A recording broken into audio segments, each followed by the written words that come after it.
You know what? Let's do this. Let's do this thing. I want to sit here. I forgot my drink back here. I want to sit here and I want to play this until it is done tonight. Let's see if I have the stamina. I think I'm pretty close. Hi, Coco, Christy, Puffy, Paige. Hope you're doing well. It's 7 o'clock my time. You guys know me, about 2 hours into a stream and I start tapping out. So my goal is to finish this in 2 hours or less. But if I can go 3 hours and be done, I will accept that. So we might have a 3-hour stream tonight if it takes me that long. I am at 4-2, I believe. Let's get edgy a win-woo. Thank you for the luck. Thank you for subbing for 64 months. Holy crap. I hope you have a safe trip in Kansas. Thank you for lurking. Okay, pretty close. All right, here we go. Here's what we're gonna do then. Let me know if things are echoey. As always. I feel like I wanna... Yeah, that's better. I'm covering my Uncle Iro with my mic, but it's whatever.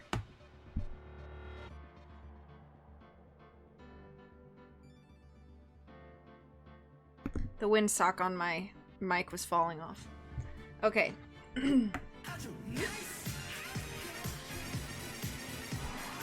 Nice. Thank you for subbing for 20 months. Heck yeah. Alright, here's what we're gonna do. I'm excited. Oh, we're at this. This dude. Oh, I knew it was a good idea to hold her hostage. Don't you agree, Mr. Lawyer? But I never thought in your desperation you'd try to pin the guilt onto Adrian. Ugh, I swear this demon will pay. Mr. Nick!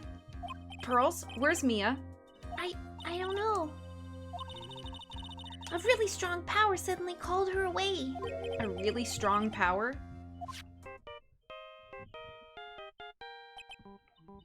Oh, Mr. Nick, your phone is... It's from Gumshoe. How's it going? Have you been hanging in there, pal? Yeah, sort of. We just barely found something to latch onto. Phew, that's good, pal. And what about you? Oh, that's not Gumshoe talking. And what about you? Anything yet? Have you figured out where DeKiller and Maya are? We still don't have any leads, but... What? We don't have any more time! If we just had one, even a single clue would be really helpful. So I thought Miles said he was gonna get the best of the best on this. Where are those people?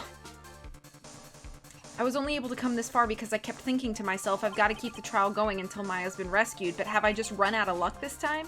Is all our hope for naught? A tent! Huh? A tent? I could see a circus tent! 4-2 is the end. You're nearly done with 4-1. Okay. Hi, Spartan. Mia? It looks like Maya was unconscious until just a few minutes ago. I do like A Day to Remember. My favorite A Day to Remember song is probably... I know this is gonna sound weird, but I really like If It Means a Lot to You. The Homesick album. Just the Homesick album. How about that? Is that Miles slander? It wasn't trying to be. I was just confused. As soon as she woke up, she called for me. So it was Maya that called you away? A why? They're coming to Simpsonville July 3rd if you want to come hang. Objection. A Wednesday. Let me think about it. Because I'm typically off Tuesdays and Wednesdays, so that might work. I'm a consider. Hi, Britt. How are you? Thank you for subbing for 49 months. Objection to you. I should be drinking out of the objection mug. However, I'm really warm right now, and maybe it's because I'm in a sweater. But I just was not in the mood for a warm beverage. Otherwise, I would be drinking out of my objection mug you got me for my birthday. I wasn't trying to slander anybody. Okay, I'll let you know. Wednesday's not a bummer. It's actually ideal for me. Because like I said, I'm usually off Tuesdays, Wednesdays, but... Okay. She's locked in a dusty little room right now, but I could see a circus tent outside the window about 300 feet away. Did we take her to the very big circus? Are we back there? Is she being kidnapped by Max Galactica? Wouldn't it be the greatest objection to drink a cold beverage out of the objection mug? Be right back.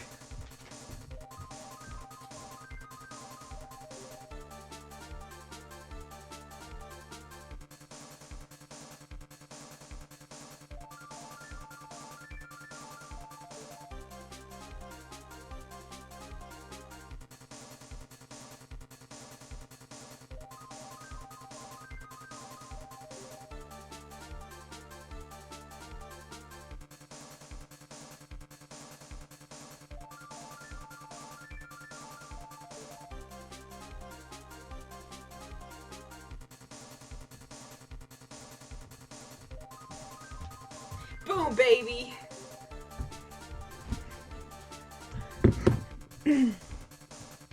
All right, we're gonna put Dr. Peppy.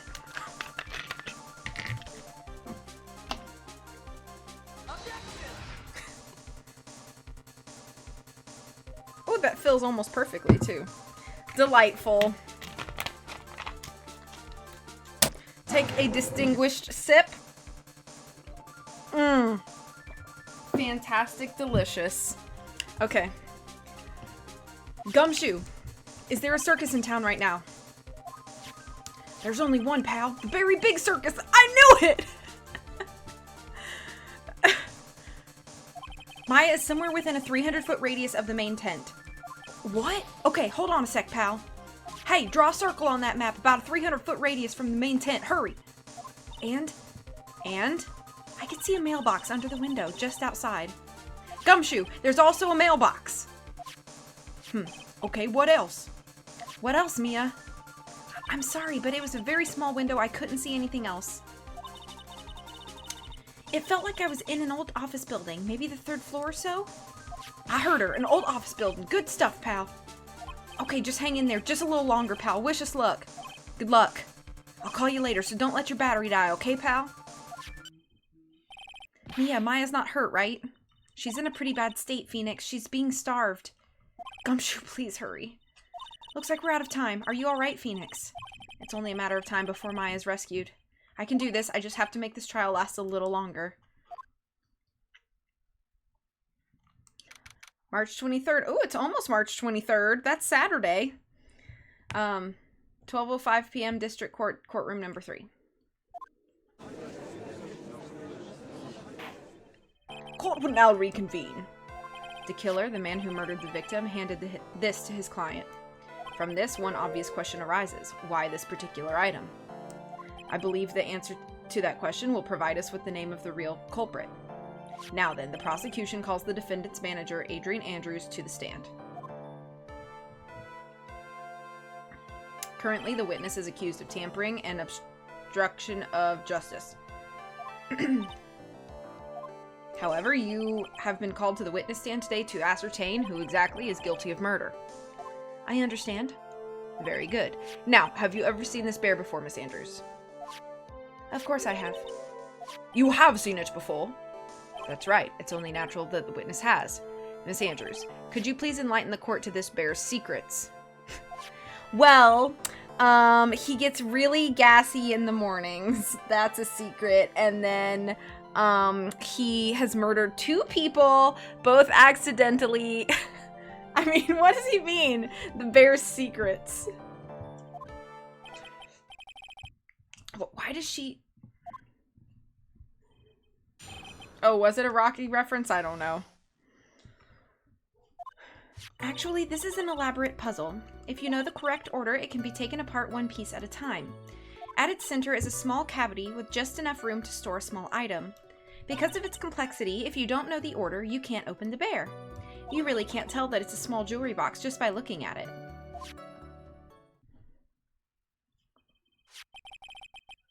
So this figurine, it's a container of sorts, is it? Yes, looks can be deceiving, wouldn't you agree? Yes, this is superb craftsmanship. Oh yes, I nearly forgot. You may begin your cross-examination, Mr. Wright. It looks like there really was something to that bear after all.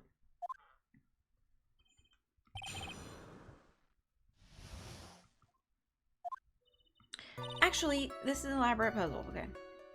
Let's get all the information we can. A puzzle? That's right.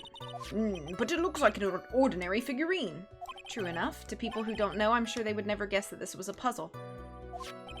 So what kind of puzzle is this exactly? This bear was charged with vehicular manslaughter in 2009 but was acquitted. He also loves chicken nuggets. I mean, those sound like bear secrets to me. Sounds like we'd be besties with love of chicken nuggets. So you'd be okay if your bestie was charged with vehicular manslaughter in 2009?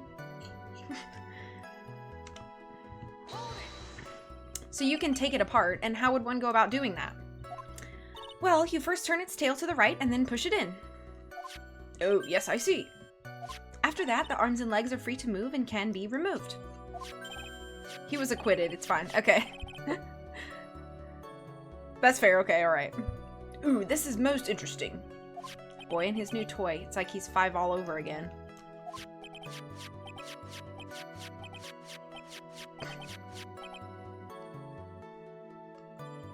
Oh, don't mind me. Go ahead.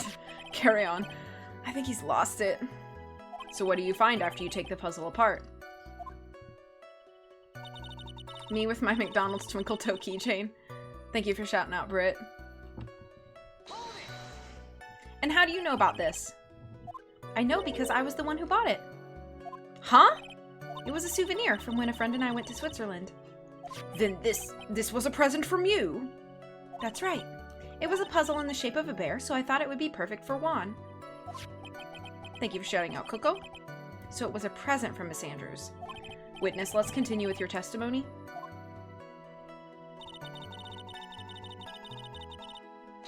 Thank you for shouting out HS. And thank you for shouting out Puffy. Thanks for all the shoutouts. So who exactly knew how to solve this puzzle?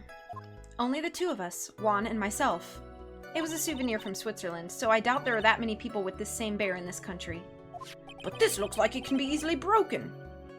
Especially if someone wanted to get at what's inside. Well, it's just a toy, but it can never be the same again once it's been broken.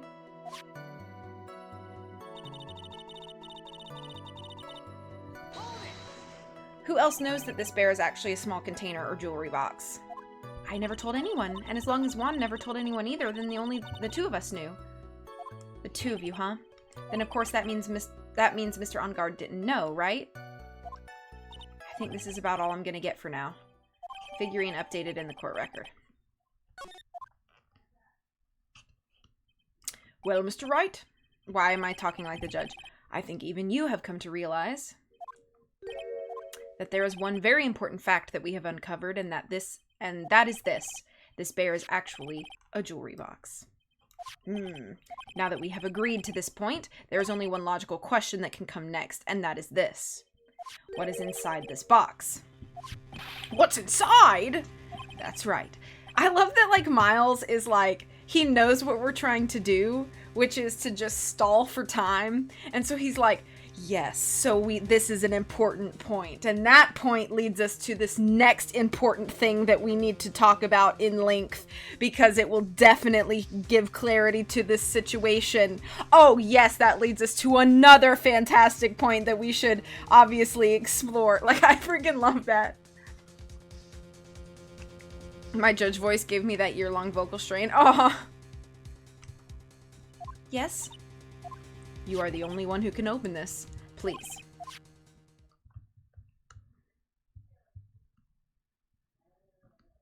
I like that.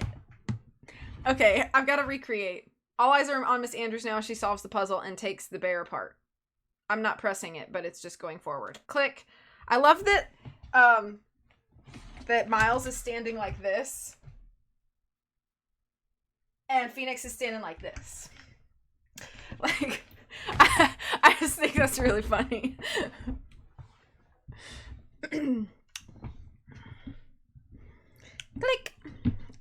It's so much fun. The reason that I give voices to characters is because I just find it hilarious. And I know I probably find it funnier than you guys do, but yeah. It's very sassy. Yeah, I like it though. Okay. I've opened it. Is this what you wanted? What is that? It looks like a note. I don't think we need to guess at what that is, do we, Mr. Wright? Oh, it's the suicide note. It's the suicide note. This is what we were looking for. It's the suicide note. You read my mind, Miles. The suicide note. The suicide note left by Juan Carita's former manager, Celeste Impax. Until now, no one knew of its whereabouts, but just as we suspected, it was hidden. Hidden by the victim, Juan Carita himself. It seems Celeste Impax had very beautiful handwriting, and she just as beautifully signed her own name on this document. This is most definitely the note she left right before she committed suicide.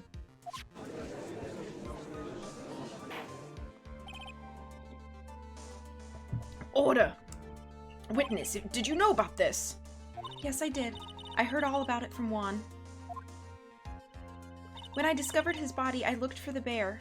I wanted to destroy the note before it became public, but I couldn't find it anywhere. Because it had already been taken by the killer.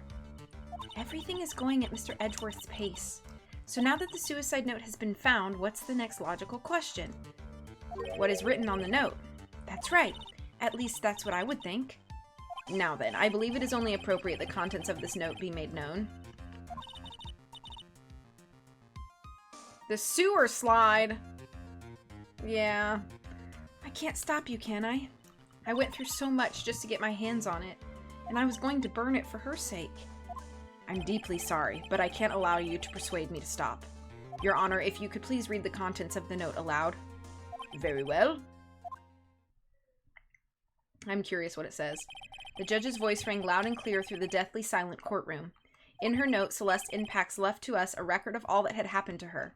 About being used and then thrown away by On Guard, about being engaged to Carita and On Guard's role in destroying that, and about how she decided in her despair to end it all. Now, that is really sad. And that's all Miss Impax had to say. There is one thing I would like to say here. The prosecution has no interest in slandering Mr. On Guard. Then what? Our intention, Your Honor, is to establish a motive for murder. Isn't that correct, witness? Yes. On the night of the murder, Juan was going to make the contents of the note public. After the post-ceremony show, he was going to hold a press conference. My word! Matt On Guard values, above all else, his refreshing like a spring breeze image, which is why he had to stop this note from being made public. At any cost. Okay. It's On Guard's fault, and this time he even went so far as to kill someone to stop him from revealing that. How terrible, what a selfish person. I guess there are slimeball lawyers out there who will defend these creeps too.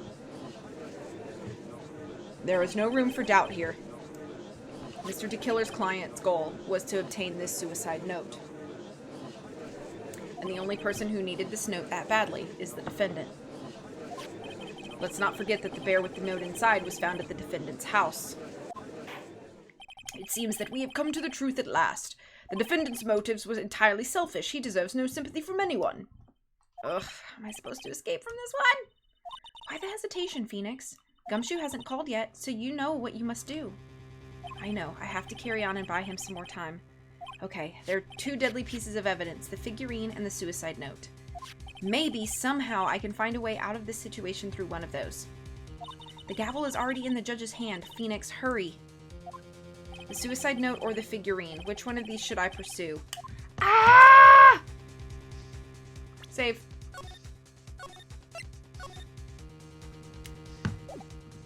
Figurine, suicide note. Figurine, suicide note.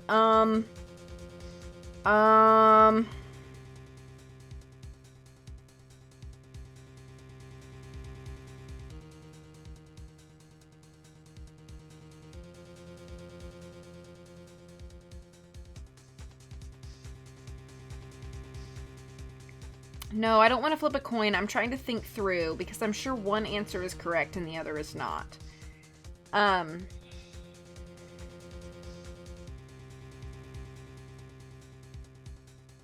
So the only question that I have, this is just me talking aloud, okay? This is just me talking aloud, me theorizing.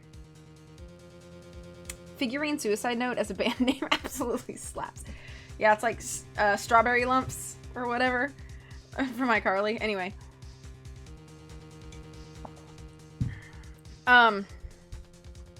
So my question is, if Adrian knew where the suicide note was hidden, why did she not ever try to take it until after Juan was dead? That's the weird part for me. Killer emo band. Yeah, definitely. The weird part for me is if she knew where that's where it was, I feel like she may have had multiple opportunities, hi Coley, to get it. And that's what I'm trying to piece together. So I'm not sure that necessarily means that I need to pursue the note. I think maybe I need to pursue more about the figurine. That's what I'm gonna go with, and if I'm wrong, I'll just do it again. Please wait, Your Honor. Oh man, look at that lawyer. He's still going at it. It's like he doesn't care. The assassin took this with him from the crime scene after murdering Mr. Kurita. At the request of his client, of course. So what's your point, Mr. Wright? I don't think it's possible that Mr. DeKiller's client was Matt Engarde. In fact, I think there is a contradiction here. You can't tell just by looking at it that this bear is really a jewelry box. The chances that Matt Engarde thought the note was inside this bear are 0 to none. Oh, I didn't think of it that way. Exactly, but I did think of it that way, and I thought it was rather strange. Yeah, I totally thought of it that way. After all, there's no reason why Mr. Engarde would ever want a jewelry box like this. Order, order, order! You make a valid point, Mr. Wright. Mr. Edgeworth, what's your opinion? It was just a flash, but I think I did rather well on this one. Unfortunately, I think he believes differently. I believe a show of appreciation is in order. I still don't understand the weird V emote. Which one?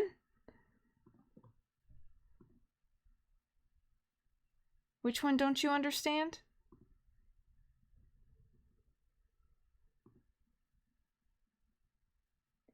It comes up on the chat on screen? Huh? Oh! That weird box thing. That's weird. What the heck? I've never noticed that. It's like on my stream layout. That's goofy as heck. I've never noticed that. Okay. Huh? The defense seems to be in love with wishing more despair upon itself. I would like to direct the court's attention to this. What is that? It is a very small video camera, Your Honor. This type of camera is commonly used as a means of spying. Spying? What the? I thought that spy camera was in my possession. Matt Engarde and the victim both thought of the other as their biggest rival. They even went so far as to use this type of item to find each other's weaknesses. And the victim, Juan Kurita, was being spied on.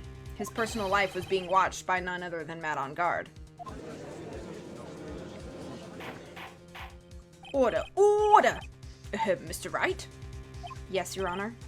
You don't tell me you knew about your client's spying activities. Well, sort of. Sort of is not an acceptable answer, Mr. Wright. I see you are confused, Mr. Wright. You're probably thinking, but I have the camera that was in the stuffed bear's eye. But this camera that I have is not that same one. Last night, I searched the victim's house on a hunch, using this Gumshoe's bug sweeper. By the way, Mr. Wright, the defendant's fingerprints were found on this camera. Matt Engarde's fingerprints were on there. Well, Phoenix, it looks like these cameras were hidden all over the place, huh? What am I supposed to say to that evidence? I think this is the end. It's fairly obvious that Mr. Engarde learned of the suicide note through this. He was watching the victim all along. He got me good this time. I don't have anything to counter that. Hey, now, Mommy, is that man the bad killer guy? Shh, stop. Don't look at him. The way he's sweating is just so, ew, nasty. Phoenix? Yes, Chief? Have you figured out what you're going to do next yet? What I'm going to do next? Does running away like a frightened child work? I know it seems like Mr. Edgeworth is very close to putting the lid on this case. But, in his eagerness to prove his point, he forgot one very important thing. Well, what is it, Mia? There is a piece of evidence that he should really investigate. Something he should investigate? I would really hate to see the good prosecutor get scolded for not remembering to look into the item when he had the chance. Why are you speaking in riddles all of a sudden? Oh, great. Now I gotta figure out what she's talking about. All right, I think this time we finally understand everything. Well, Mr. Wright, you don't have any further objections, do you? What is this piece of evidence that Mia's talking about? How am I supposed to know? Can I figure out what it is that still needs to be looked at, or should I let it go? All right, let's see. I have an objection, Your Honor. That was about the weakest objection I've ever heard, Mr. Wright. Objection.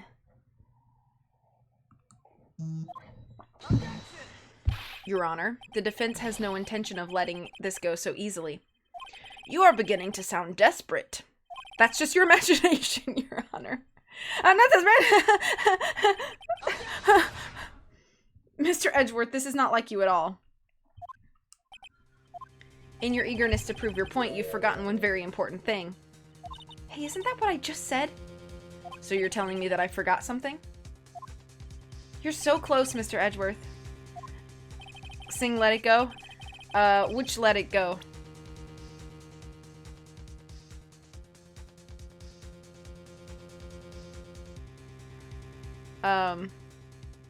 Let it go, let it go, don't hold it back anymore.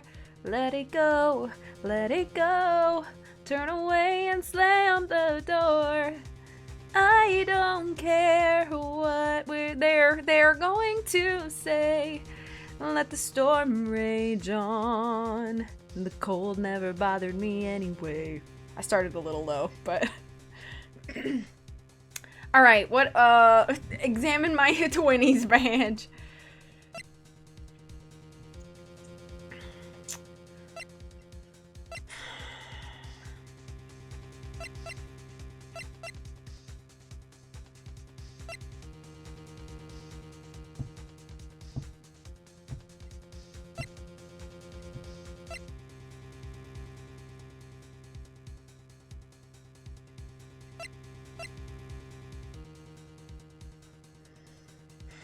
So...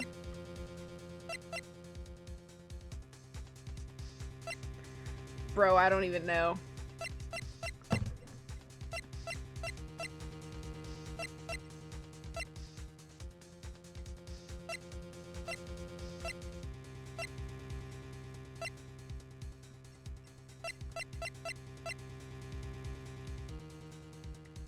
This one is a little tricky, I'll admit. Oh, thank you for the claps. So, part of me wants to say the transmitter. We talked about the camera, but what did the camera actually see?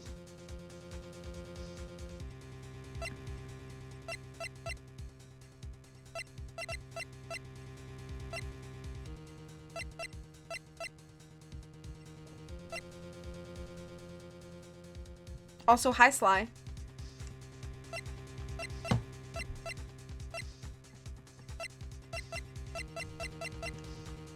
Am I... Okay. I might need some help. Try to be vague, if you can. Am I thinking along the right line?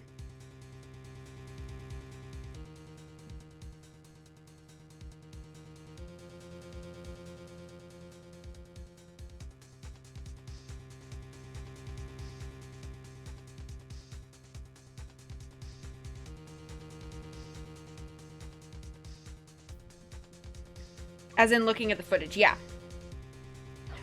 I forgot my lamp was on a timer and it just turned on and I was like, whoa. Yeah, I would say no. Okay. All right. My other theory. Tell me if I'm thinking along the right way. What if we looked at Celeste's photo that says "With loved Celeste" and we compared that to the handwriting of the suicide note? Because Miles did make a comment about her handwriting, and so I feel like maybe that was the lead, and that we should compare handwriting. Am I thinking along the right lines in that regard?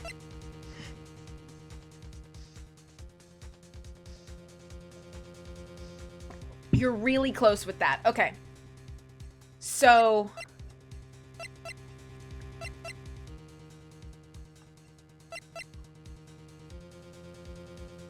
then I think I either have to present the photo or the note.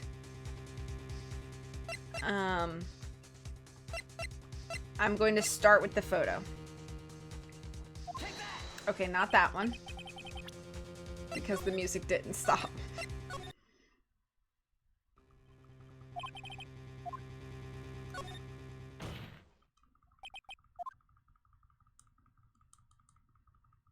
Okay, Miles, you're taking forever.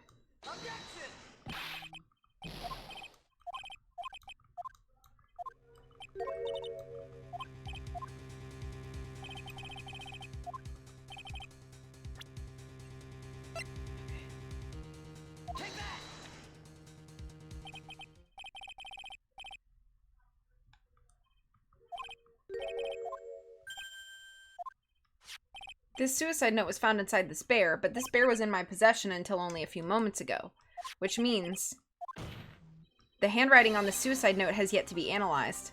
Oh! So, as to whether this pivotal piece of evidence was really written by Miss Impax or not, that has yet to be even remotely confirmed. Mr. Wright, you can't seriously be... Mr. Wright! Are you saying the suicide note is a fake? Miss Andrews, you were the one who tried to pin this murder on Mr. On Guard. Who's to say that you didn't create a fake suicide note and put it into this bear? How dare you! Your Honor, the defense is indiscriminately accusing the witness again. There is no evidence linking the witness to the suicide note whatsoever. But if this is a fake, then the witness is the only person who could have made it. What? Recall the witness's testimony concerning this figurine. The only person other than the victim who could solve the puzzle is the witness herself. Ah! Miss Andrews, you wrote this note, didn't you? You wrote it so you could use it to frame Matt On Guard? I did no such thing! Right, if you're going to pronounce this suicide note a fake, then show this court some evidence to support your theory. Alright, now it's the picture. Mr. Edgeworth, you were the one who presented this scrap of paper as evidence. That means the burden of proof lies with you, the prosecution. Ugh! That's enough. Mr. Edgeworth, can you confirm the handwriting on the suicide note? It is as the defense has stated, the handwriting has yet to be analyzed. If that's the case, it seems that yet again we have reached a point where a verdict is impossible. That's impossible. This isn't good, Phoenix. The judge is going to carry this trial over one more day. I don't think Maya will physically be able to make it another day. I didn't want to have to do this, but I don't have a choice. I request that both the prosecution and defense further investigate. Handwriting analysis, But this is the lawyer trying to buy more time. On Guard is guilty. Look, any idiot can tell you that. I think we've reached the end of the line. Guilty! Guilty! Guilty! Guilty! Guilty! Guilty! Guilty! Guilty! Guilty! I don't think you're allowed to do that in court, but, you know. What does that sound? He said what? It's Gumshoe. Hello, Gumshoe? What is with him and what's with that sigh? Where's Maya? What happened to the killer? He got away. What? I'm sorry, pal. I really am. I don't know what to say besides I'm sorry. I wish there was some way to make it up to you. I really do. Anyway, what's going on? We found his hideout, pal. But the two of them were already gone. This is terrible. I'm going to keep looking for him, pal. Don't you worry. I just need a little more time. But don't tell me we don't have any more. Guilty! Guilty! Guilty! Yeah, you're definitely not allowed to have a phone in the courtroom. I've been called for jury duty 3 times in 2 years.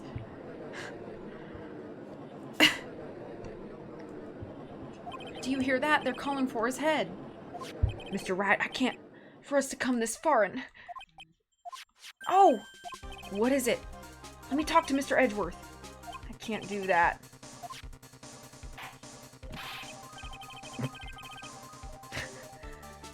Yeah, all sorts of things happen in this courtroom. Mr. Wright, would you please get a hold of yourself? Yes, Your Honor.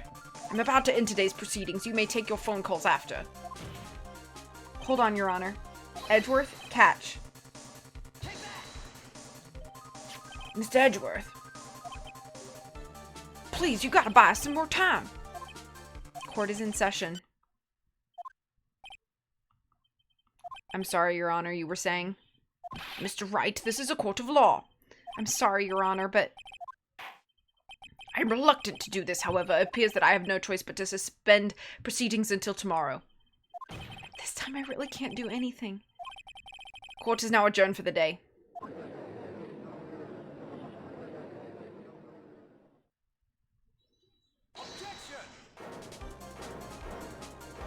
Please wait, Your Honor. Edgeworth? What is it, Mr. Edgeworth? I humbly request another 30 minutes of Your Honor's time. For what purpose? We can perform the necessary tests on this piece of evidence in that time. But can you really obtain your results in 30 minutes? I believe we can, Your Honor. But wouldn't it be better if we adjourned for today and then reconvene tomorrow? 30 minutes. Please, Your Honor. That's all I'm asking for. Please, Your Honor. Very well. At the prosecution's request, this court will now take a 30-minute recess. But be advised that I will not allow another recess today. I'm not sure if this is helping or hurting us. The court will now take its final recess of the day.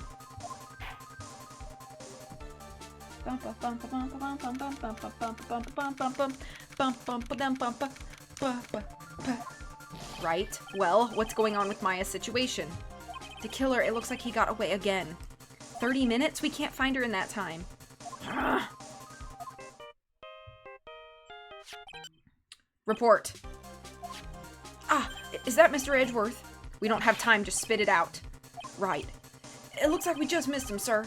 But the killer left a few things behind by accident in his rush to get away. A few things? Can we use any of them as evidence? Oh, I thought you'd ask, pal. I got the things he left with me right now and I'm on my way over. Really? That's odd. Any items like that are usually sent to the crime lab first. We don't have time to wait for those guys, sir. When those guys weren't looking, I swiped the stuff and ran. What? Well, I'm not a detective anymore, so I had to. I'm really sorry, sir, but I gotta put the law on hold for now. Sounds bad. I hope he doesn't get in too much trouble over this. With my hunk of junk car, I'd say I'd be there in about 20 minutes, sir. Don't worry, I'll be there. Wait for me. Wait for me. I'm coming. Wait, I'm coming with you. Wait for me. Okay, sorry. Alright, just get here in one piece. I'm on a mission and no one can stop me now, sir. No one. I'm pulling out all the stops and running every red light. Gummy. Items left by the murderer, huh? Maybe there's something among them that will be decisive enough to end this. What is happening right now?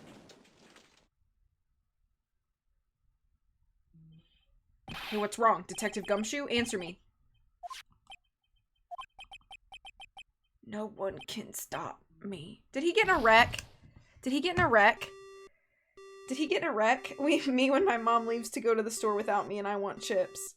Okay, so hold up. So Francisca gets shot. Gumshoe gets in an accident. Is he okay?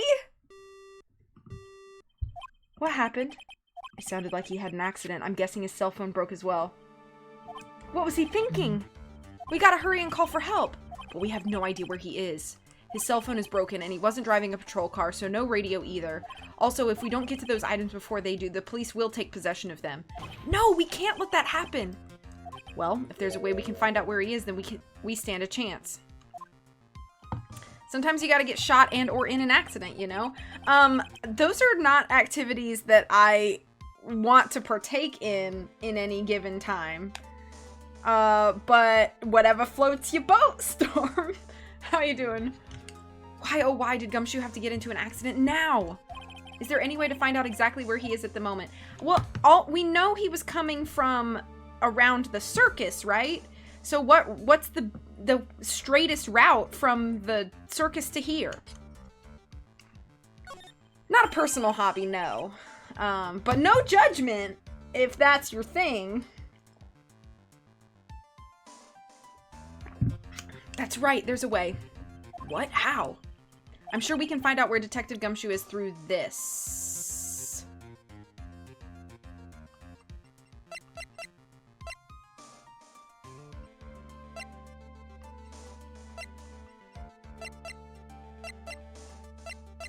Unless he has the transceiver.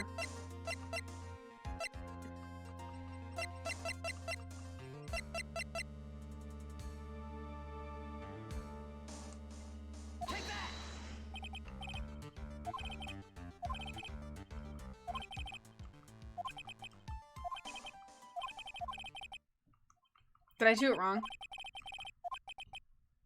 Did I do it wrong? I'm pinning the guilt onto someone totally innocent and using the evidence to do so. It might be my turn to say Defense Attorney Phoenix Wright chooses death. Right? It doesn't suit someone like you to cry useless tears. Whether you did your job well or not, that can only be seen after the verdict has been decided. The verdict? Is Prosecutor... Did I mess something up? Is Prosecutor Edgeworth here? Yes, Bailiff? There's a phone call for you, sir. They said it was extremely urgent. They're probably finished with the handwriting analysis. Francisca got shot? What did I miss? Yeah, so in this case, originally, Francisca was supposed to be the prosecutor across from me. And the guy who kidnapped Maya shot Francisca because he wanted me to get an acquittal for Matt on guard. And then Edgeworth stepped in to prosecute in her place, so...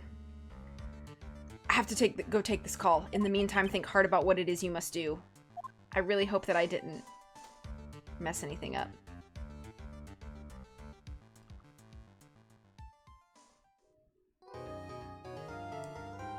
I assume it wouldn't let me continue, right?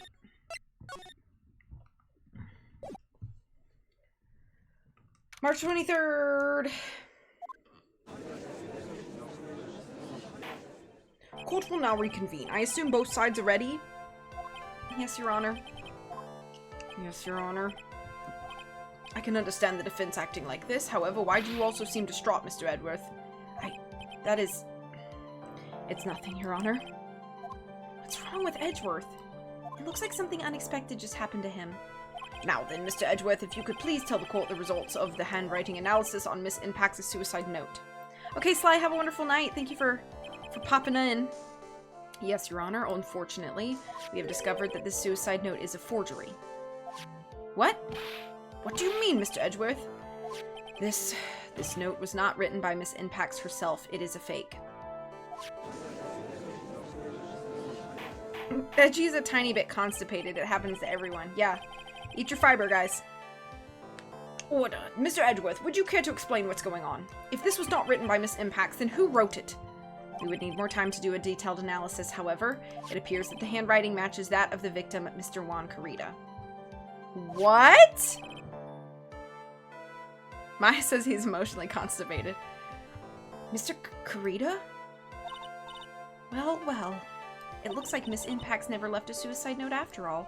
She never wrote anything about On Guard. However, Your Honor, even though the suicide note is indeed a fake, Mr. On Guard could not have known that, and so the facts remain unchanged. Acting under the assumption that it was real, he had plotted to possess it. That does sound very plausible. His theory that On Guard had no idea that the suicide note was fake. Something seems a little wrong with it.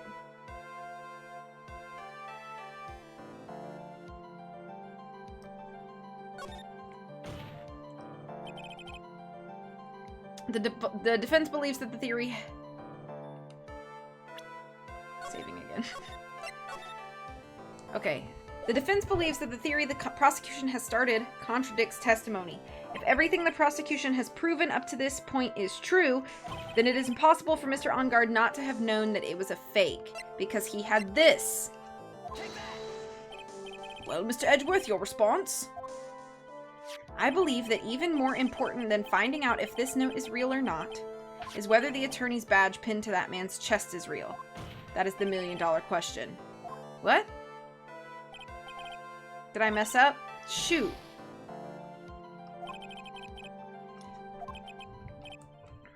You had started something earlier to the effect of the defendant had spied on Mr. Karita's private life. I believe this would mean that he would have known about this note as well. That's it. Yes, and so naturally, this means Mr. Engard would have known that the note was a fake.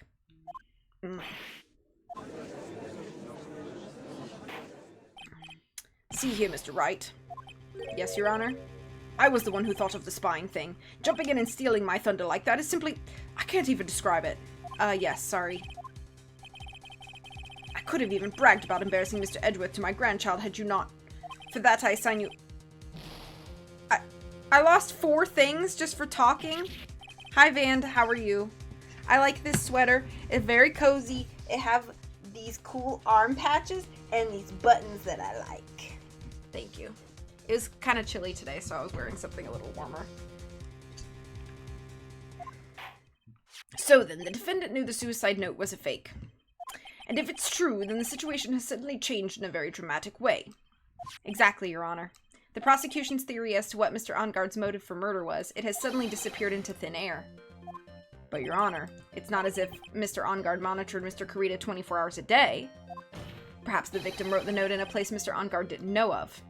Well, right back at you, Mr. Edgeworth. Why don't you show us some proof that the victim made the forgery at an unknown place?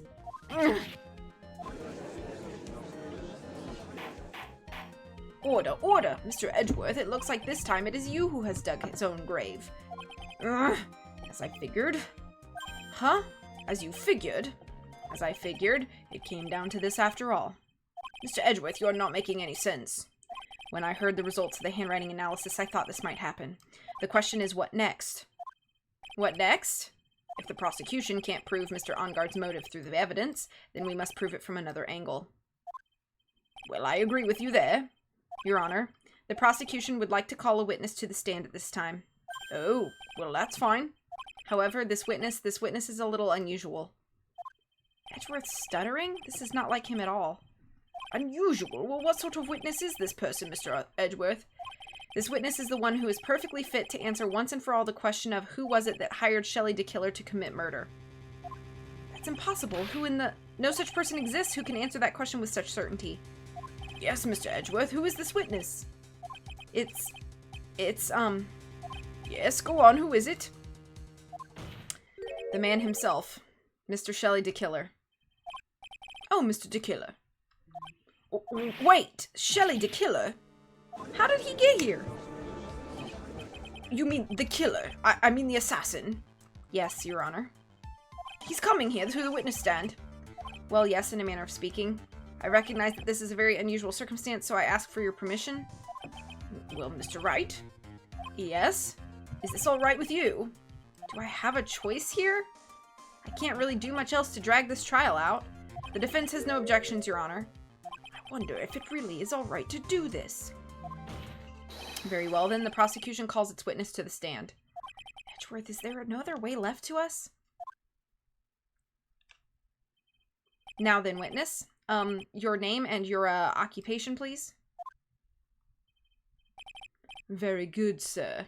My name is Shelley DeKiller, and I am a professional assassin. I say! That's a very large radio. Oh, did something happen and I missed it? What's going on here? Your Honor. How can you remain so calm? And what is the meaning of this two-way radio? Actually, Your Honor, it was delivered to me just now, and it came with a condition. As long as we do not trace its source, Mr. DeKiller will testify to this court. Oh, a viewer bot. So this must be what that urgent phone call he got earlier was about. Oh no, this will not do. I cannot allow this in my court. First of all, we can't even be sure this is really Mr. DeKiller himself. Witness, please present some sort of proof that you are in fact Shelley DeKiller. I understand. Please wait a second. I'm so hungry. Maya? Maya! A voice. Mr. Wright, can you confirm anything from this? The defense has no objections to this person. We are satisfied that this man is indeed Shelley DeKiller. It looks like we have run into yet another unexpected turn of events. Well, it doesn't seem like we have too many choices under these circumstances, so... Now then, witness, there is one thing I would like to confirm before we speak of anything else. And what would that be? At the request of a client, you killed Mr. Juan Carita. Is this correct? It is as you say. I did indeed kill Mr. Carita. Now that we have answered that, let's move on to the name of your client. Very well. This is all just a bad dream. Yes, that's it. A bad dream. Shelley DeKiller, what is he gonna say?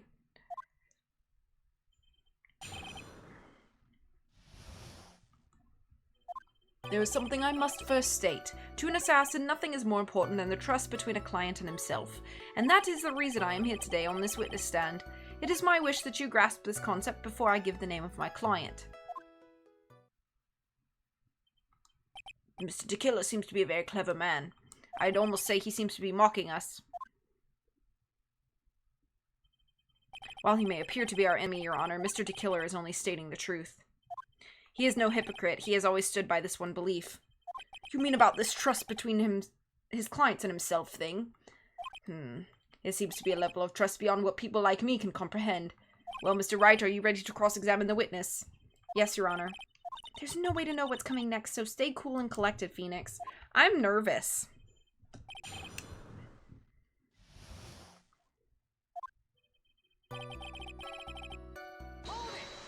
We can hear anything you have to say later. Can you please just tell us your clients? I don't think you understand your place, Mr. Attorney. I said this is something I must first state. Do you know what the word first means? Sorry, go on.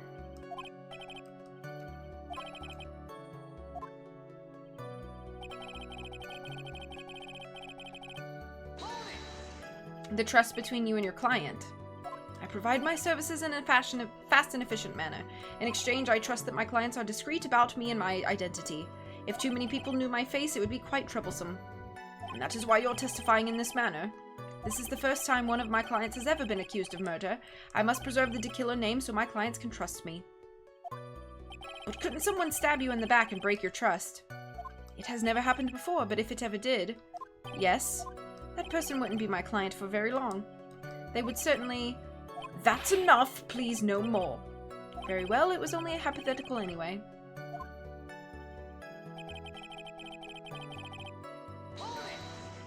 That seems a little strange to me.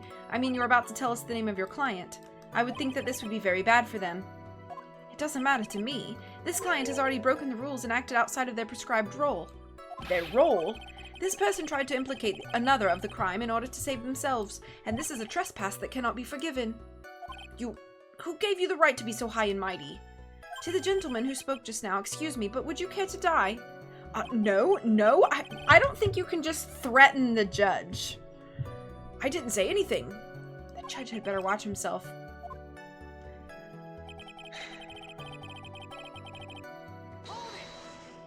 We understand, so please tell us the name of your client.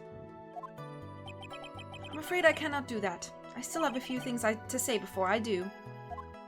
That egomaniacal. Are there so many viewer bots right now? I don't threaten judges unless I mean it. It is not good for your health to be so aggravated. You won't live very long if you let everything bother you. Somehow that coming from an assassin makes it less than comforting. I don't really care about all the extra fluff, just tell us the name already. Patience, try to calm down a little. It's important to try to understand his mindset.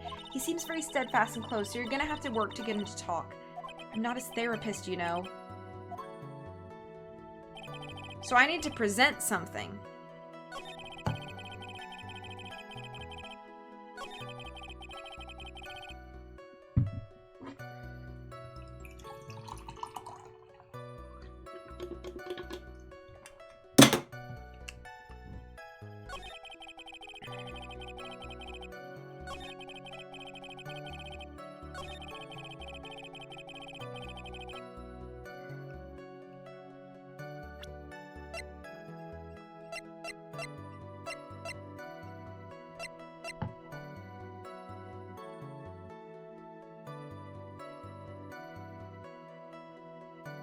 Oh.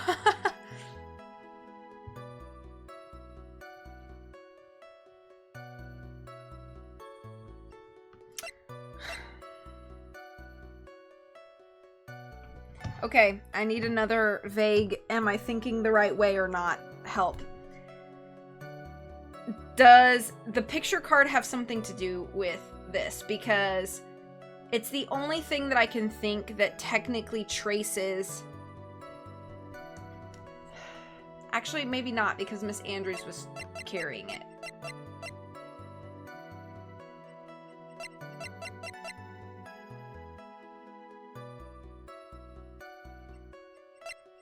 I have no idea what to present. I have pressed everything, yes. He said something... I think here... Because he said that Matt broke the trust, right? Yeah, he broke the rules and acted outside of the prescribed role.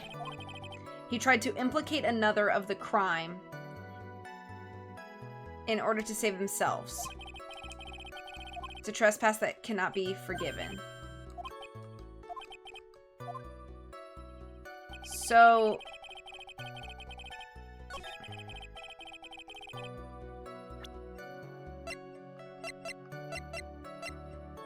So maybe the picture card is...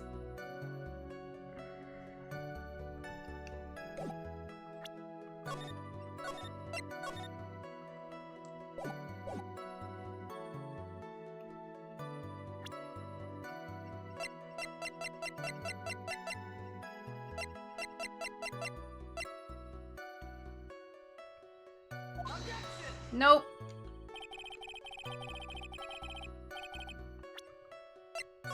I do have to present something, right? Like, yes.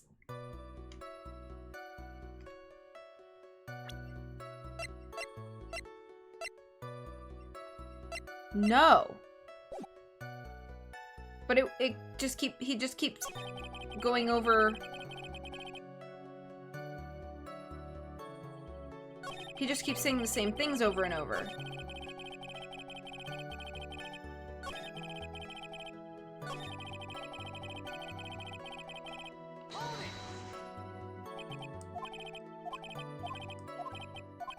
Oh, I had to go back? Okay, that's confusing.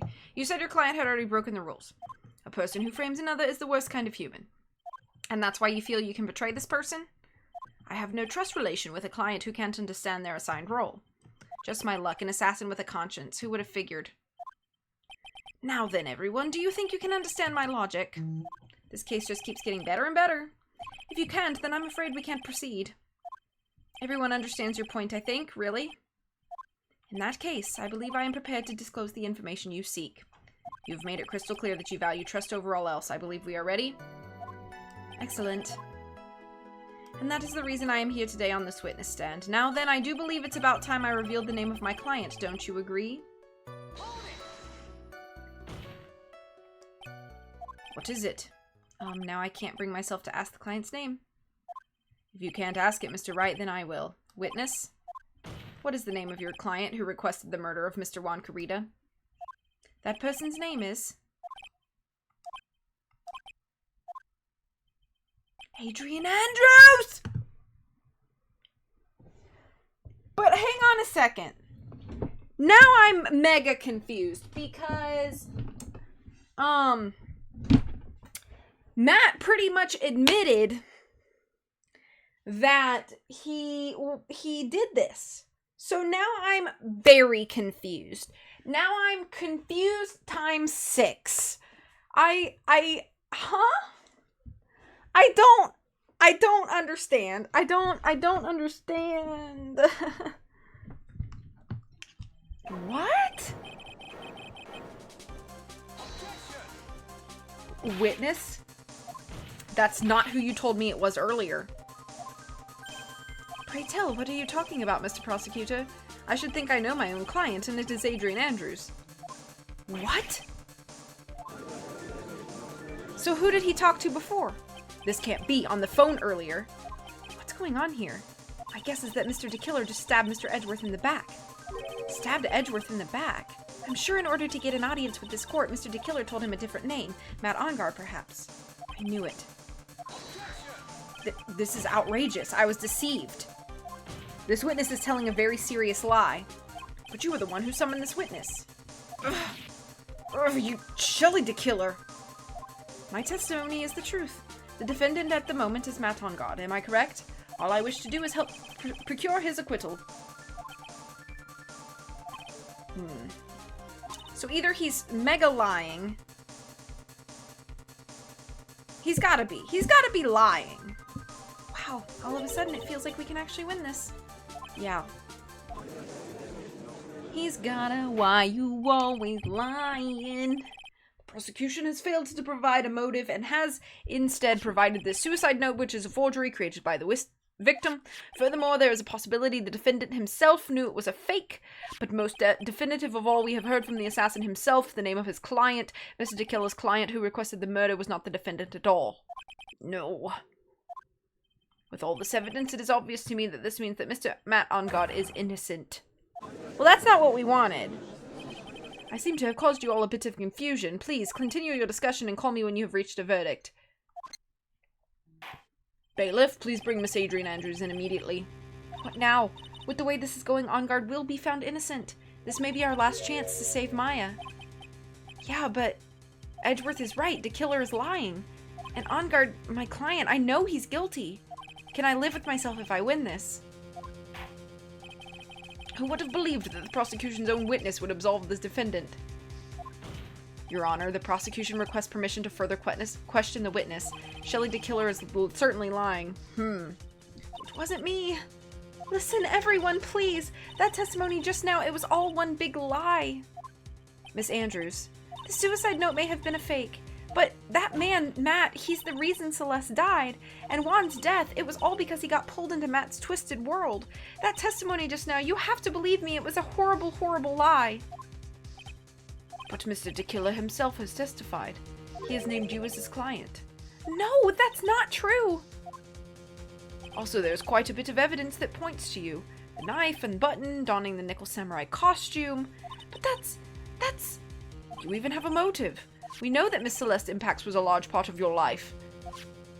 You wanted to follow her, and you wanted to revenge against the two who hurt her. I would say you have plenty of reasons to want them both dead. No! Mr. Wright!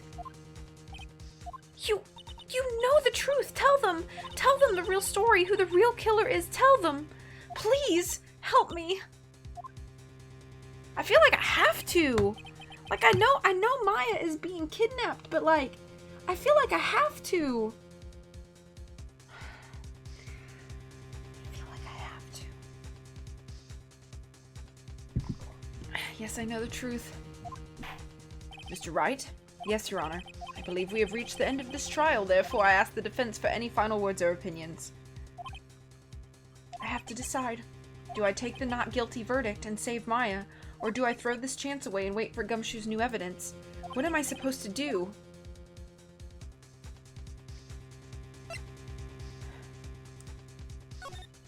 Phoenix? I can't do it, Mia. I can't accept a not guilty. You are a lawyer. I know. But Matt Ongar is a killer, a murderer. I can't let him get away with this. I can't let someone else take the fall. If I let Miss Andrews be convicted, then I am no better than Ongar. And even though I don't want to admit it, I have to face the fact that it is because of Edgeworth that I now know the real truth. He could have gotten Ongar convicted so many times over, but he never took a single one of those chances. If I take this verdict right now, I'd be betraying his trust. His trust? I never thought about that until now. I trust him. Yes, you do. Mr. Wright, your opinion, please. The defense requests that we be allowed to further question Mr. DeKiller. Am I hearing you correctly, Mr. Wright? Right? But, that witness has cleared your client through his testimony. Your job here is done. I'm not done yet. To see through witnesses' lies and find the truth, that is my job, Your Honor. There's still more evidence to look at, and I'm sure that once those pieces arrive here in this very courtroom, a miracle will occur.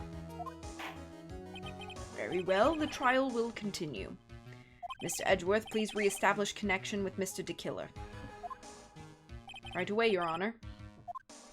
Yay, banana! Has a verdict been reached? Before that, we would like to talk with you a little more. About? All you needed from me was the name of my client. What else could you need me for? Well, actually, we would like to hear everything you know about this case. That is how things are usually done. What is he talking about, usually done? But what shall we have him testify about now?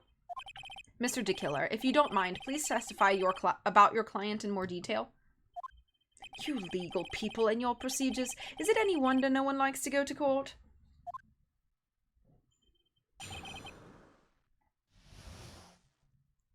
It's still kind of green, so it's like cracking open a safe. As I have already stated quite a few times, Adrian Andrews is my client. However, one thing I simply cannot overlook is tampering with the scene of the crime. My client did it to frame another for the crime. While pretending to be the first person to discover the body and enter the scene, Adrian Andrews already knew from the very beginning that Juan Carrito was dead. But even more appalling is the creation and planting of the knife and button. That act is what I was referring to when I said my client had broken the rules. This is a most unexpected turn of events for the, 5th time now? However, this time everything has finally been revealed. Just a second, Your Honor. Yes, Mr. Edgeworth. We still have the cross-examination to do. But you don't need to question testimony like this, do you, Mr. Wright? Your Honor, the defense will question the witness, as if I have a choice here. Huh? Why? What this witness has said is nothing but beneficial to the defense's case. If you scrutinize the testimony, then I'll expose the lies in that oh-so-beneficial testimony, I suppose. I don't understand what's going on anymore. That makes 2 of us. Alright.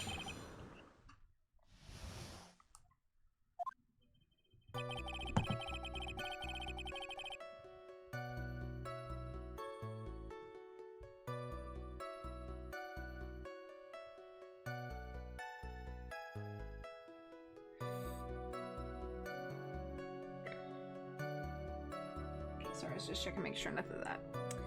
Okay. What is it, Mr. Wright? If I press him the wrong way, it might raise suspicions on his end, but I have to do something to waste more time.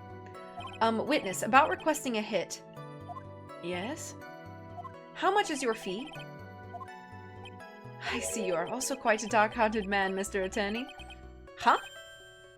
If you would like to talk business, we can do so after the trial. No. I'm not thinking of... Mr. Wright. Yes. You want to kill me. You want me dead, don't you? What? Why would you think something like that, Your Honor? Guilty. Mr. Phoenix Wright, you are hereby declared guilty. Did I just ruin everything? Witness, let's continue. Why did you disclose the name of your client? They are your client, are they not?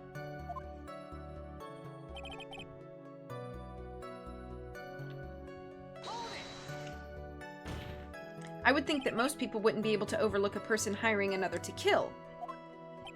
If I had a problem with such a thing, I wouldn't be very effective at my job. Yeah. However, I will say this. Even though I am the one that does the deed, my clients are always the real guilty party. That goes without saying, Mr. DeKiller. And their fate is to live with the knowledge of their guilt on their shoulders. However, my client this time thought that they could run away from their guilt. My client did it to frame another for the crime. Are you talking about the button and the knife? Yes, and my business card. Oh, this card. So that no one has to waste their time, including the police, I always make it a point to make things as easy as possible. You tried to make things easy. My business card makes it very easy to identify who carried out the service. He's pretty devoted to his work. But to disregard everything, to go and stab the deceased with a knife, and even hide my card from sight, that is something I cannot overlook. It's really hard to tell if he's being truthful or not without him being here.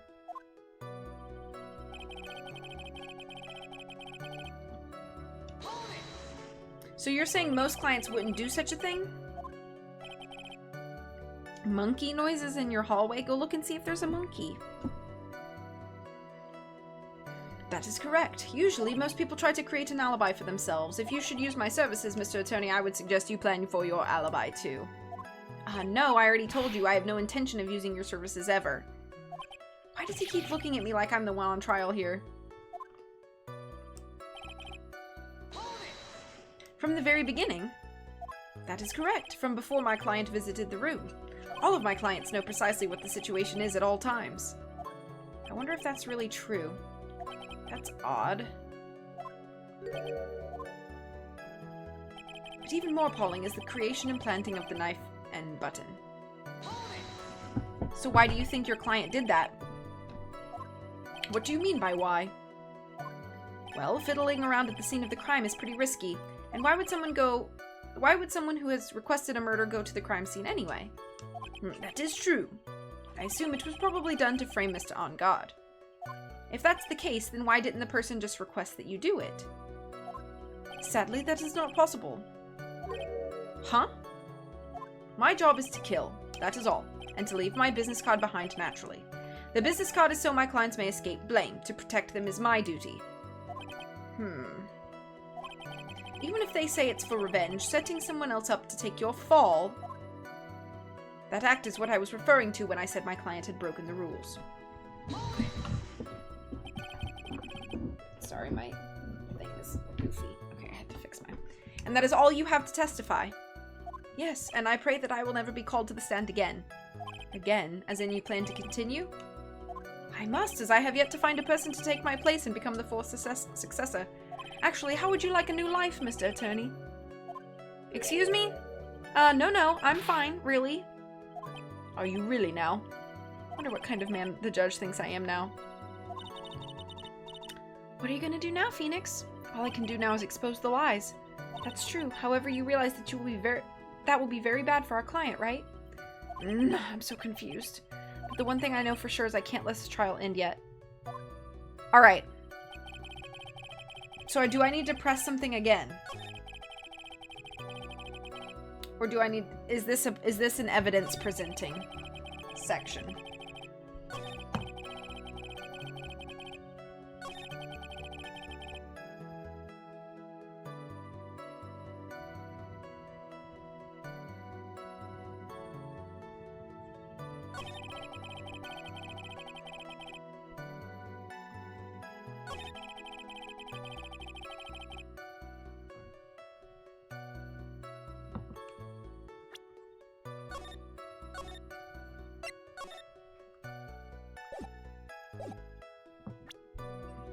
Knew from the beginning that Juan Carrito was dead.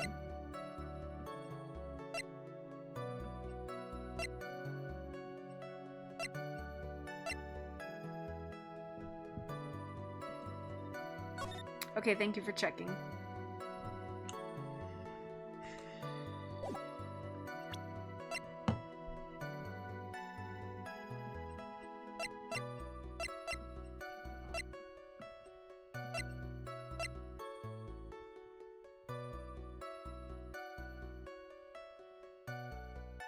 I'm on the right statement. Okay. And I have to present something, right? So, something that contradicts that she already knew that he was dead.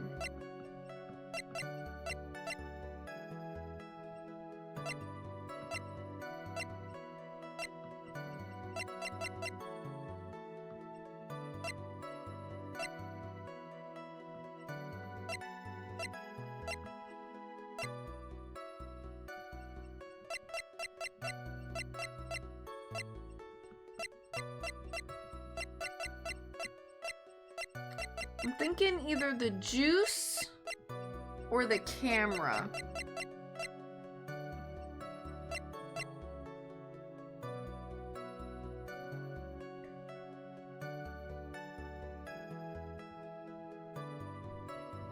We'll try. Nope.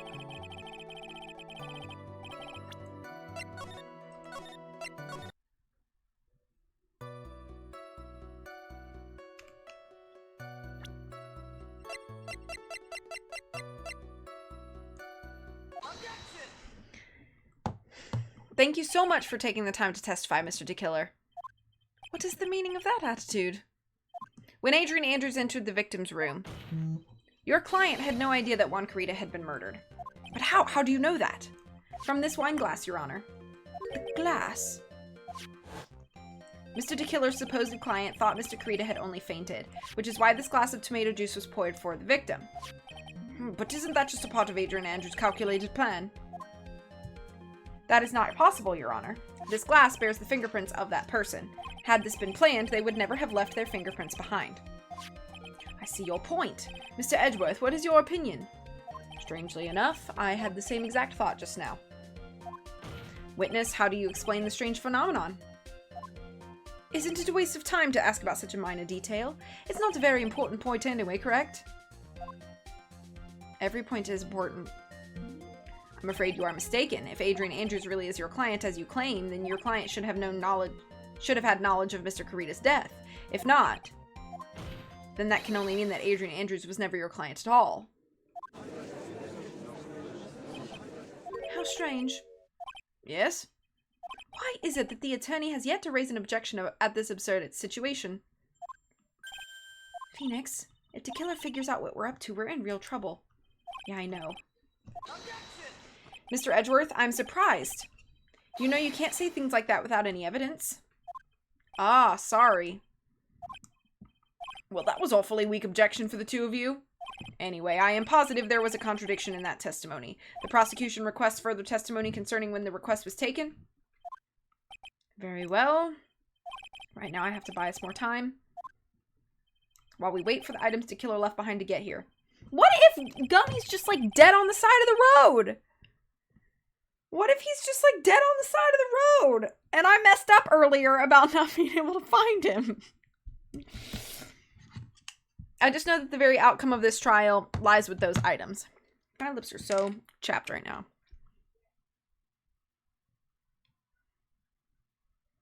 Okay. Okay, I'm glad I didn't mess up.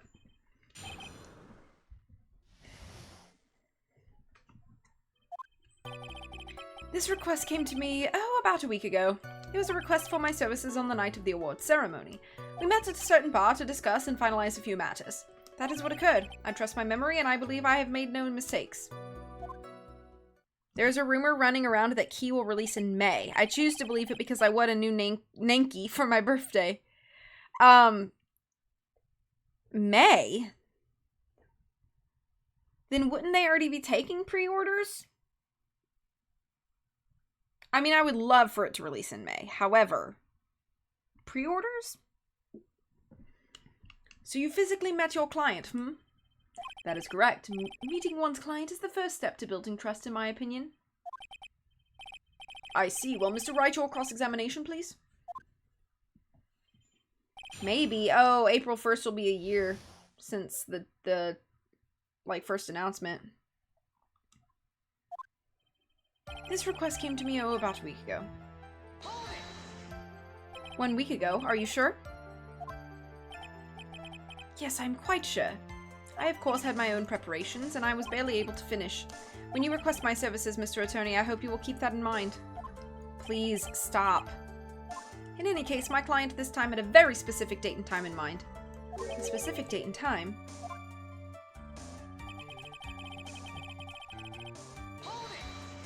Did you ask why on that specific night? No. I tried to fulfill all the conditions of my client's request, but as for why, I only had my suspicions. Your suspicions, huh? So what are these suspicions you had? Why did your client request that night? I know, I'm so excited, Christy. I'm so excited. I'm sure it was all for the bear. The bear? My client spoke of it. I'm sure there will be a bear-shaped figurine in Juan Carita's room.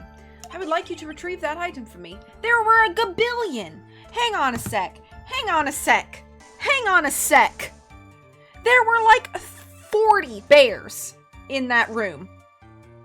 I would like you to retrieve that item is so vague when there are 40 bears in the room.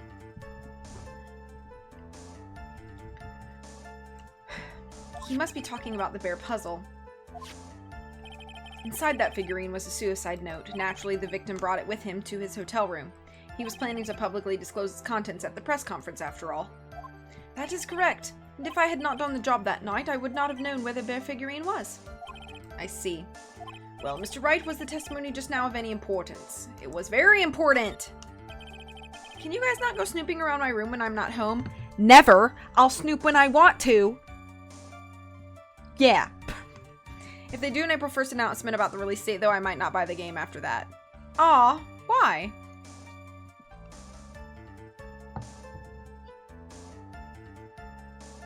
The testimony just now has made one thing clear. And that is, the client knew the secret of the bear figurine.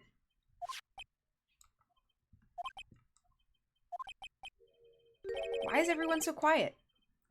Mr. Wright, I think all of us already knew that. Oh, really? Witness, please continue with your testimony.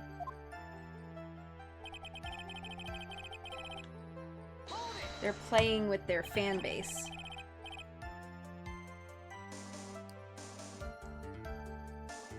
If it's announced on April 1st, it's like one big joke.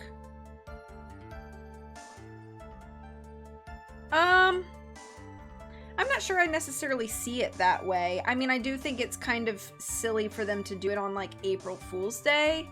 But I don't think that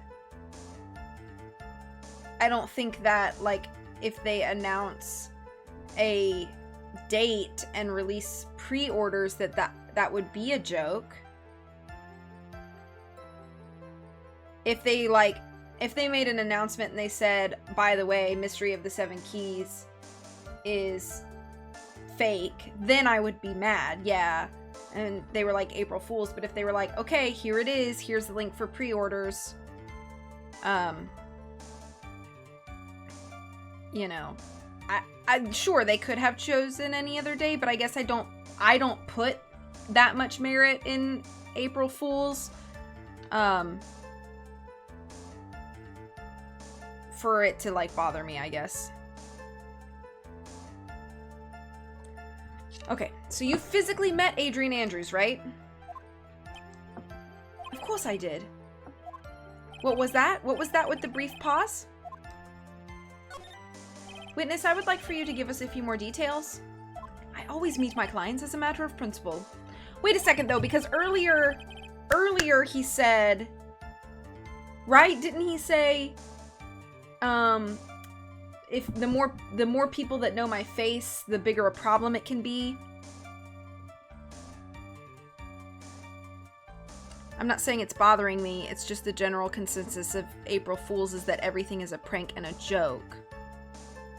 Okay, I guess I just misunderstood then, because I think you said that you would not buy it if they did that. So I guess I just assumed that meant that would bother you, and so you would not support the game.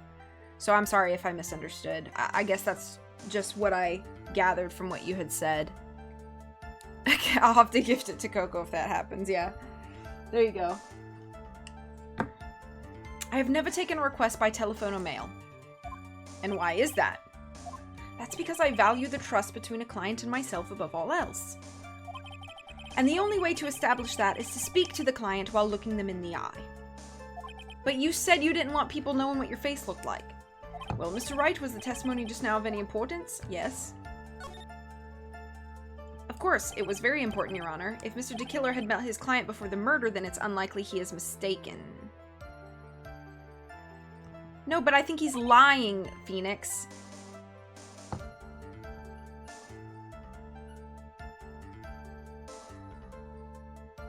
I'm really not trying to misinterpret what you're saying. I apologize. I'm just doing the best with what I'm being told, and I'm sorry if I'm coming to incorrect conclusions. Okay, I mean, that's fine. If you think that's rude and disrespectful, obviously, you're completely welcome to that opinion.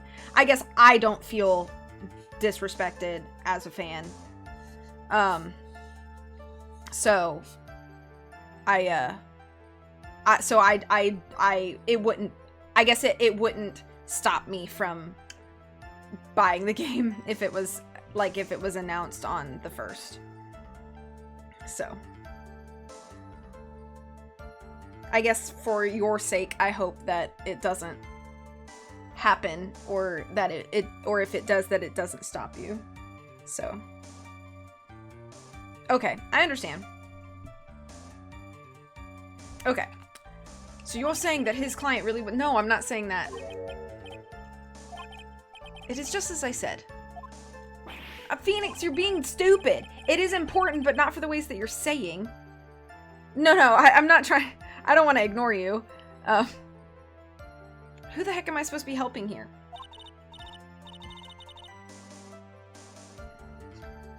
Calm down, Phoenix. Think carefully and relax. So the judge says, is this important? I say yes, because I think it is important. And then Phoenix says it's important for all the wrong ways. Would the witness please continue? Okay.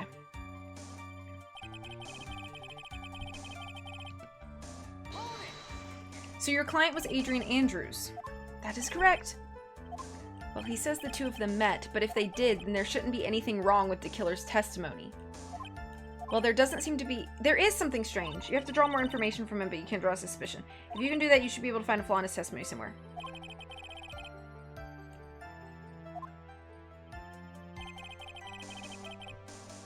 Alright, let me see.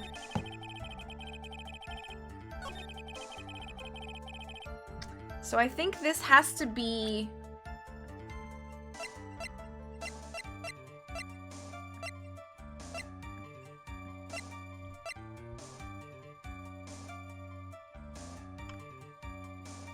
One second.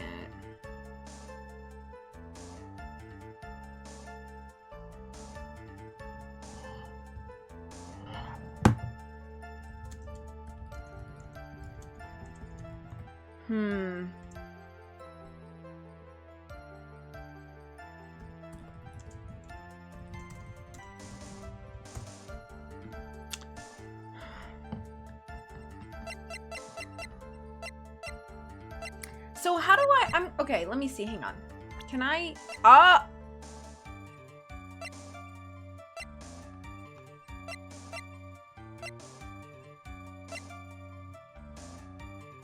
I wish... So what I wish is that I had...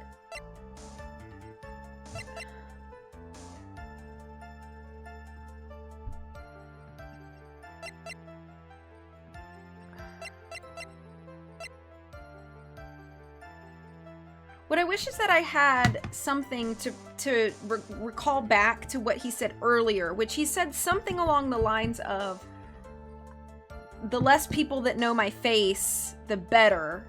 Because if too many people know my face, it becomes very bad for me. Which I completely understand. You're an assassin. But then why would you meet... I'm so confused. Yeah, no, I think it was like a previous testimony that he said that.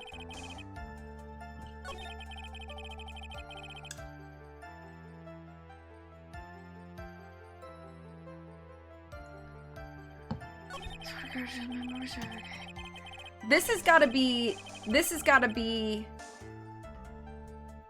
the statement, right? The statement that I need to contradict.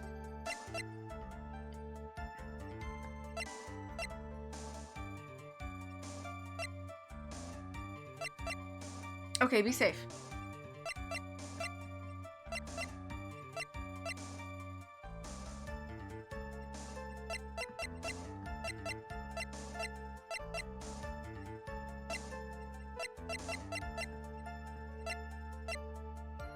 This is why it takes me so long to play Ace Attorney.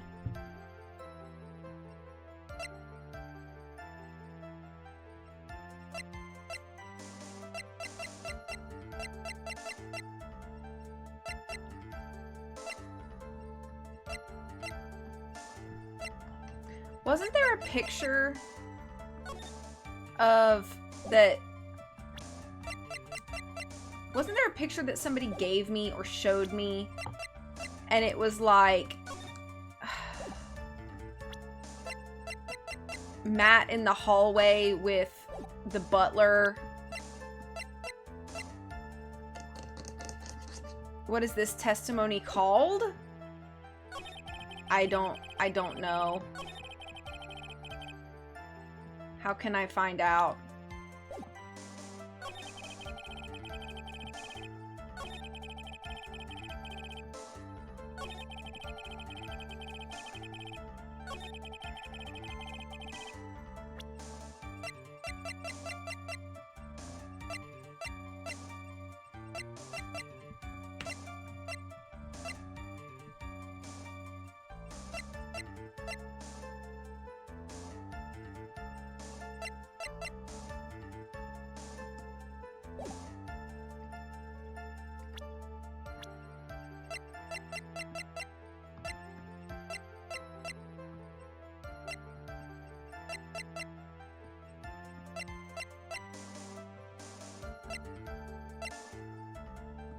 Oh, okay. This is so confusing. Physically met.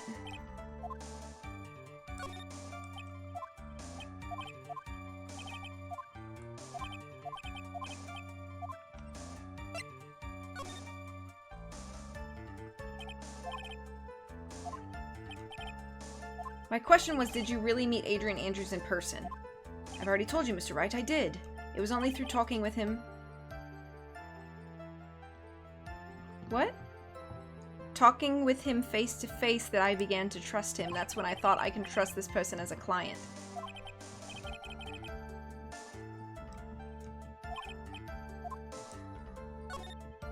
If I heard what I think I heard just now, then I think I've got him. Your Honor, I believe the testimony just now was of the utmost importance. Really? If that's the case. Witness, please include the statement just now in your testimony. Very well. But as we now know, that was not how it turned out, correct? What do you mean? Adrian Andrews turned out to be a client who couldn't stick to the rules, right?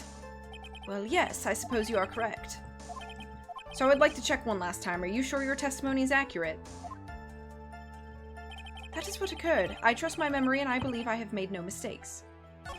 No, no, no, no, no, no, no.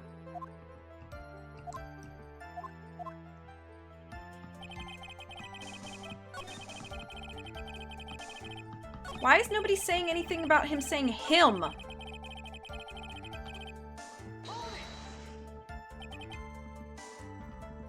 Oh, do I need to present Adrian right there? Hold up! Hold up! Hold up! Oh, brain blast! Did Matt OnGuard give DeKiller tell him that his name was Adrian Andrews? That's what he did, didn't he? He told DeKiller that his name was Adrian Andrews. That's what happened.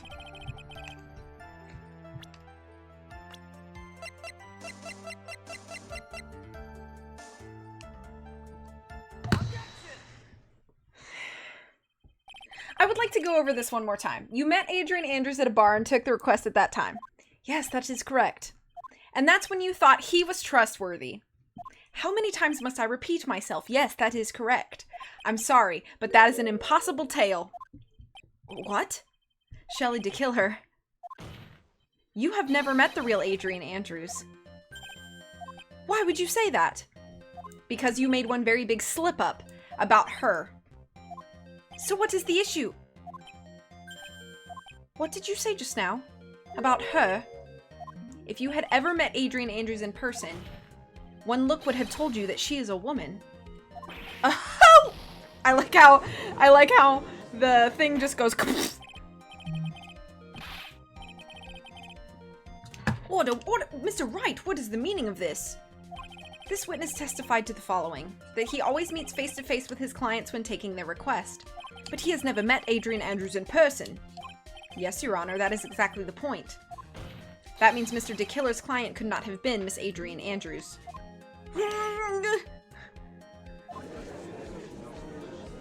Mr. Edgeworth, I understand your logic on this one. However, why would the assassin make such a basic mistake? I believe it has nothing to do with her name, Your Honor. Her name? Yes, Adrian Andrews is without a doubt a very androgynous name. Yes, I see. Unluckily for Mr. DeKiller, the entire time he was on the stand, no one had stated Adrian Andrews' gender, and so he simply picked the wrong gender to go with. What? What is going on? No, no, no. I don't think DeKiller technically told a lie. I think DeKiller told the truth as he knew it. Perhaps. Well, actually, I don't know. Actually, he had to have lied because how would you be the butler to Matt OnGuard and not know that that was not Adrian Andrews? Okay, so That don't beat all. I've read every single book that gal's ever written. Funny dang. internet number hype. Thank you so much for subbing, Terror, and welcome in. I need a snack because I'm now excited. So he had to lie because obviously you work as the butler in this man's house. Court demands an explanation. I think somehow I must have mixed up this client with another. Does that mean you remember something different now? Yes, of course. Please, if you would allow me to testify once more. I know he's just gonna spit out more lies. This time you must give us the truth and nothing but the truth.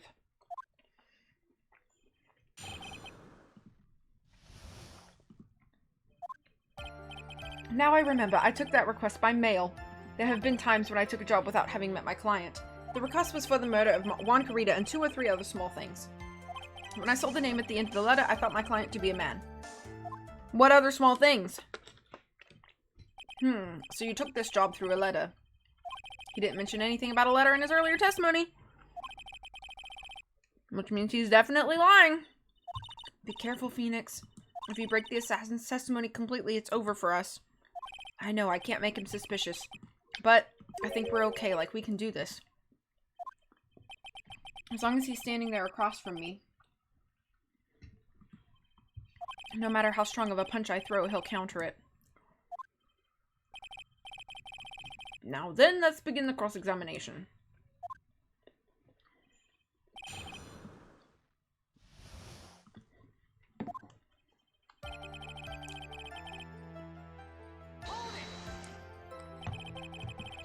But didn't you just say that you always meet your clients? Yes, I suppose I did say that. However, there are some clients for whom a meeting is simply not possible. But didn't you meet your client this time? No, I did not. Oh, come now, let's stop with this game of cat and mouse. Using your silkiest voice is not going to work on me. Alright then, just cough it up and confess. Mr. Wright, you can't badger a witness with such harsh words. You're a lawyer, so behave like one and present evidence instead of mindlessly yelling. Now then, do you have any proof that Mr. DeKiller met with his client? Well, we had that picture. I thought we had seen a picture from, I think it was like from either Gumshoe or maybe Will Powers. And it was like, why don't we have that picture? I'm sorry, Your Honor. Unfortunately, I don't have any proof.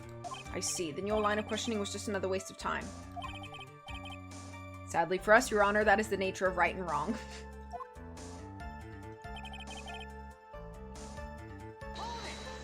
And why could you not meet certain clients? Recently, I have been receiving more requests. If I met each and every client, I would lose some nice business opportunities. Nice business opportunities? On top of which, the times have changed. It is now the age of information and computers, correct? Well, I have joined the times and now take requests via electronic mail. Electronic mail? Do you have to mail that in a special insulated envelope?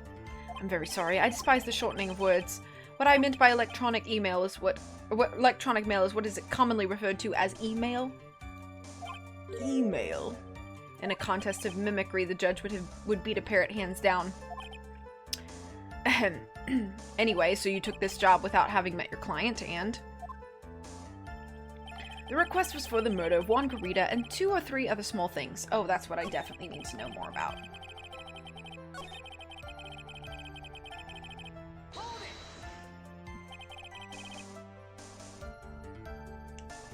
Two or 3 other things? Yes. And what were these other things? A few other things that have nothing to do with this case. What should I do? Should I let him slide with that?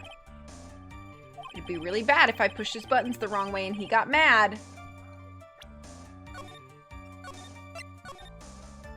Alright. Press anyway. Whether or not they're related to this case is for the court to decide. Mr. Attorney. Yes, everything I have said from the beginning has been nothing but beneficial to your client, which is why I wonder what is pushing you to continue with this cross-examination. Could it be that you are planning to betray your own client? I smell the stench of a backstabber, and should you turn out to be one? Wait. Uh-oh, this is looking really bad. Maybe I should reload. I shouldn't press my luck. Alright, I have to think. Is this worth pursuing? Is this worth pursuing?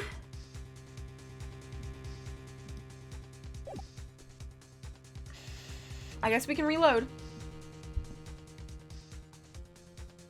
Witness, this is a very important matter. Please cooperate and tell us what these other jobs your client requested were. If it's truly that important, I suppose I don't have much of a choice. The bear figurine. The bear figurine? After the assassination of the target, I was to find that figurine. I was told that this job was just as important as the actual killing. And where was that figurine? It was inside Mr. Kurita's suitcase. And then, what did you do next? I handed it over to my client right away.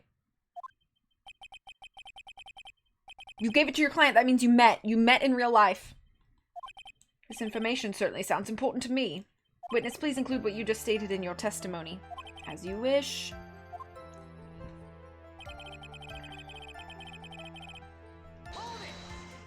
I found this figurine at Mr. Onguard's mansion. If you gave it to Miss Andrews, then what was it doing there? I was waiting for her there. That was also part of the plan to frame Mr. Onguard, I'm sure. That makes a lot of sense. Well, Mr. Wright, do you have any problems with this piece of testimony?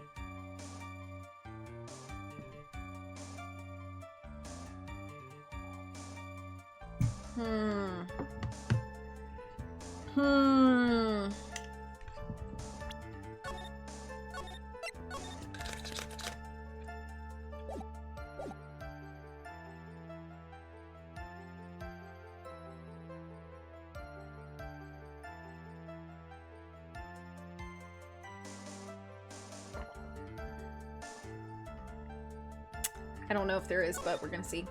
The killer says he gave the figurine to Miss Andrews, but I know somewhere in the statement there's a contradiction.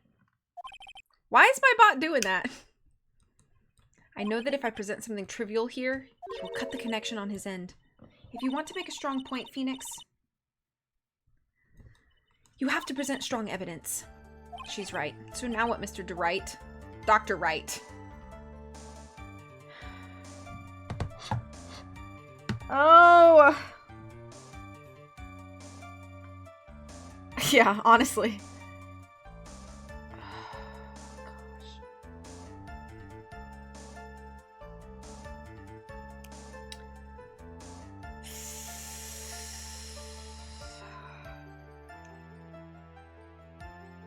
Oh, gosh.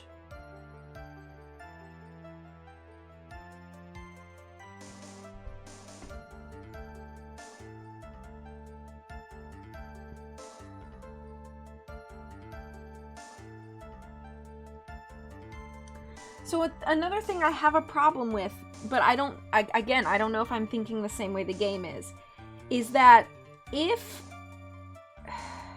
Yeah, it was from a Pokemon stream. So if the killer did not know that Adrian Andrews was a woman, then who...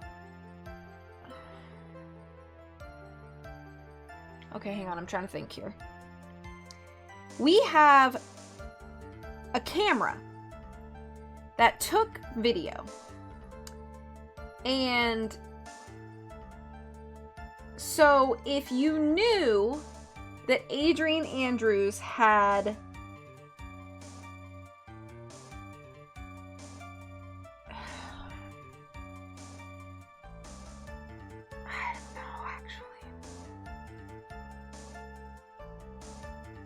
Did he know that Adrian Andrews had tampered with the crime scene because of the video or just because of hearing about what we had covered in court? That's the big thing I'm unclear about. And I think that if it's because he had video evidence, then of course he would know that Adrian Andrews was not a man. But if it's because of something that he just heard us cover in court...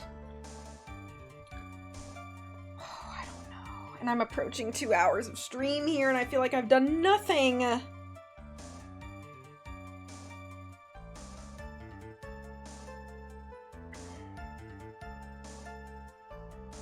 Oh, yeah, the word save activates it. That's strange.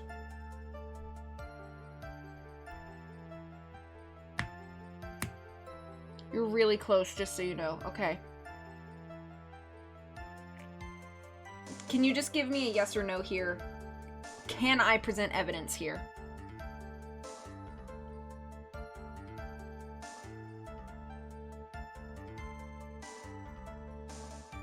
The last testimony, okay.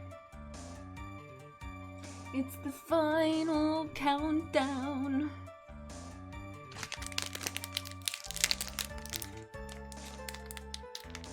I'm kind of sweaty because I'm so nervous right now.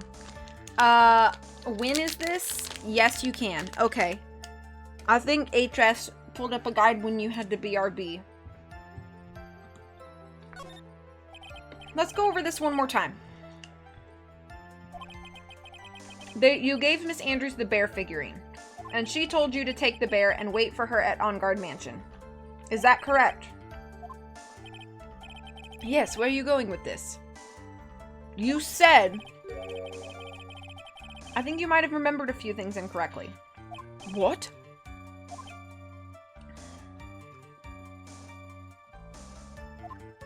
This is a battle of wits. I can't let up on him. Okay.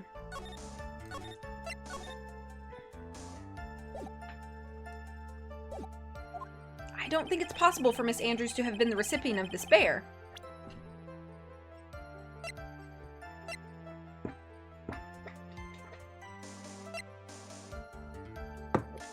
Because then you would know that she was a man. Or that she was not a man. So, okay, let's see.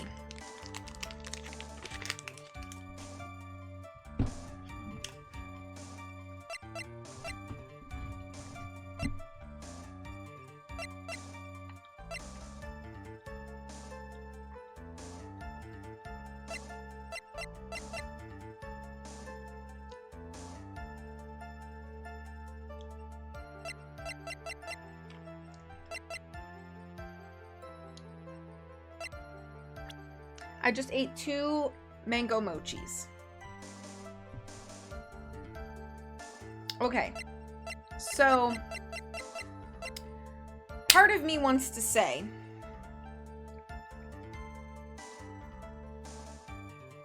that if I present Adrian Andrews again, my reasoning is that if you had given this bear to Miss Andrews, you would have known that she was a woman. But you just said you never met her in person. So, a mochi is, follow up, what's a mango? I think you might know what a mango is. But yeah, it's a Japanese sweet. It's made of sweet rice dough, and it usually has something sweet in the middle. So it's kind of like squishy, and then it's covered in usually like powdered sugar or something similar to that. It's not sweet though, so I guess it's like maybe rice flour, but Adrian Andrews reminds me of Lieutenant Hawkeye from Full Metal. Okay. And then they make mochi ice cream too, which is basically like the sweet rice flour or the sweet rice dough with ice cream in the middle, which is also tasty. So that's my one thing here. Oh, I know about what both are. I wanted to stupidly ask about what a mango is. Another... I'm so confused. And then my other thought. The other thought is that if I present the suicide note, because if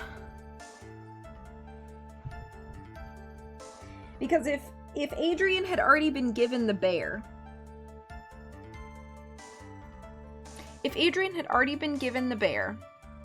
then I believe she would have already taken the note out. Because it's what she wanted the most, right?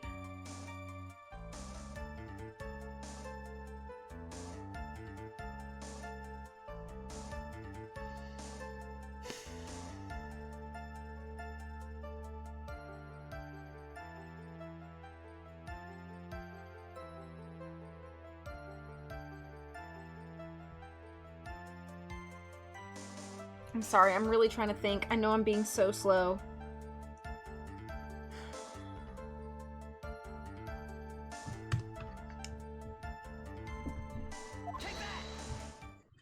Shelly the Killer, if you had really given the bear to Miss Andrews, then this item should not have been inside it. This item? I see where you're going. Yep, that's where I'm going. Where is everyone going? Do I need to pack a suitcase? Your Honor, please think back to Miss Andrews' testimony. And I was going to burn it, for her sake.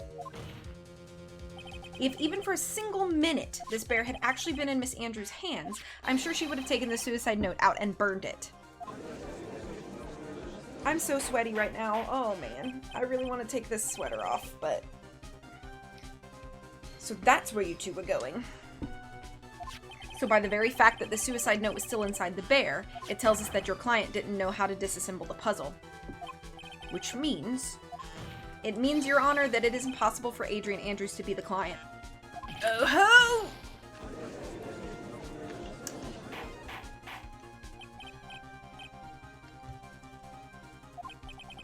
Mr. Phoenix Wright. I'm sure I mentioned this before. How I hate traitors above all else. I think your cross-examination has clearly demonstrated something to me. You must wish to break your end of our agreement. No, that's not. That's enough. If that is your intention, then there is only one more thing for me to do.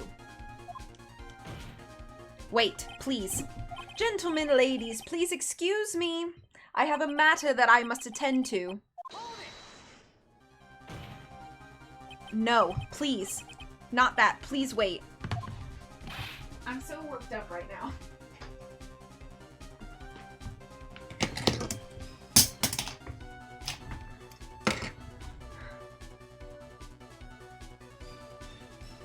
Mr. Attorney, bring this trial to a speedy end and I may stay my hand. Otherwise...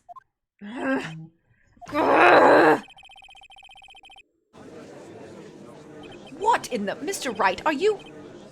Mr. Edgeworth? Yes, Your Honor. I didn't understand this witness's outburst just now.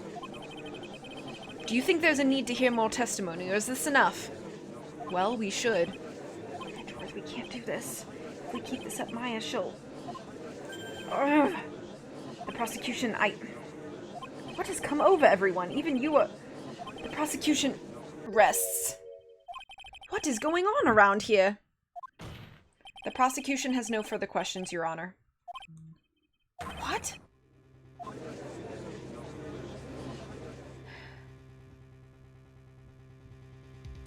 Well, I never thought I'd see the day. This is a most unusual situation. If the prosecution rests with no further questions, then the prosecution has failed to uphold its stance. If that is the case, then even though I am reluctant, I must believe that Mr. DeKilla's testimony is accurate. That would mean that Shelley DeKilla's client is Adrian Andrews. Mr. Wright. Yes, Your Honor.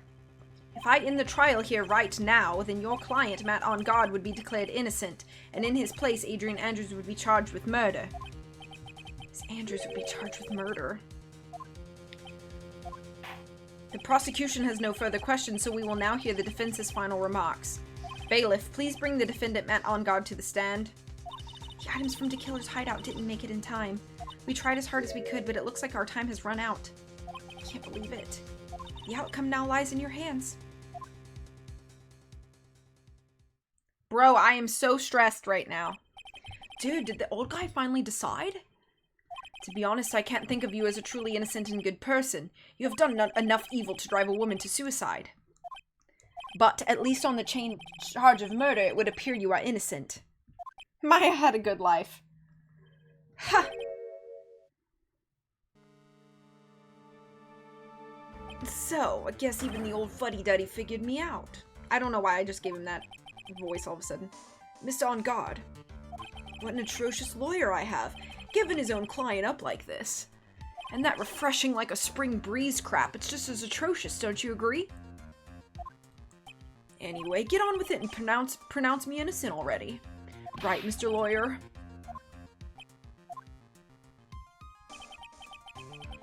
Should I side with justice, or should I save Maya's life? Maya said, you better get On Guard a guilty sentence, okay? But if I did that, Maya will die. Remember my scars of evil, scars of evil? If I say he's innocent, then Miss Andrews will be charged as the murderer. Do I say he's guilty or not guilty? Either choice I make, someone's life is going to end. It all hinges on what I choose. Do the right thing, Phoenix! Do the right thing! Do the right thing! Now then, Mr. Wright, let's hear the defense's final statements on this matter. If the person who hired the assassin was Adrian Andrews, then your client, Mr. Matt On Guard, is innocent. There's no need to ask, old man. After all, my lawyer's gonna say what I want, aren't you? Right? I can't do this, but I have to decide something. I can't count on the evidence to help me anymore. I have to listen to my heart. My client, Matt Ongard, is guilty.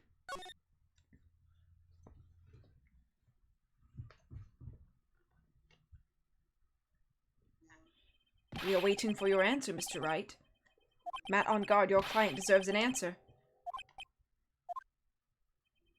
Maya, I'm sorry. Matt Ongard is...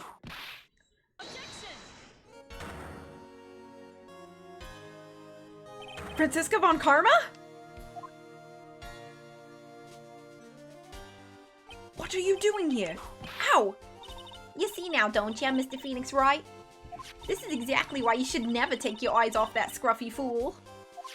Did you bring them? The final pieces? Do you have them? You should know better than to ask that, Mr. Miles Edgeworth. I knew Matt was Von Karma. Von Karma is perfect in every way. The evidence is here in perfect condition. Don't worry about Scruffy. He's fine, and his injuries are minor. All the items are inside this. What a filthy old coat this is. That's Gumshoe's. I can spot his tattered rags anywhere.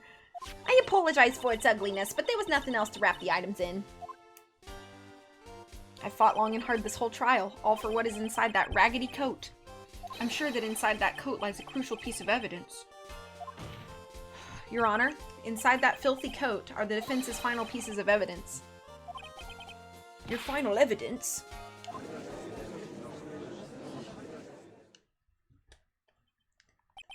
This trial's already over. All that remains is for me to hand down my verdict. I do not believe that any evidence presented now would change the outcome of the trial.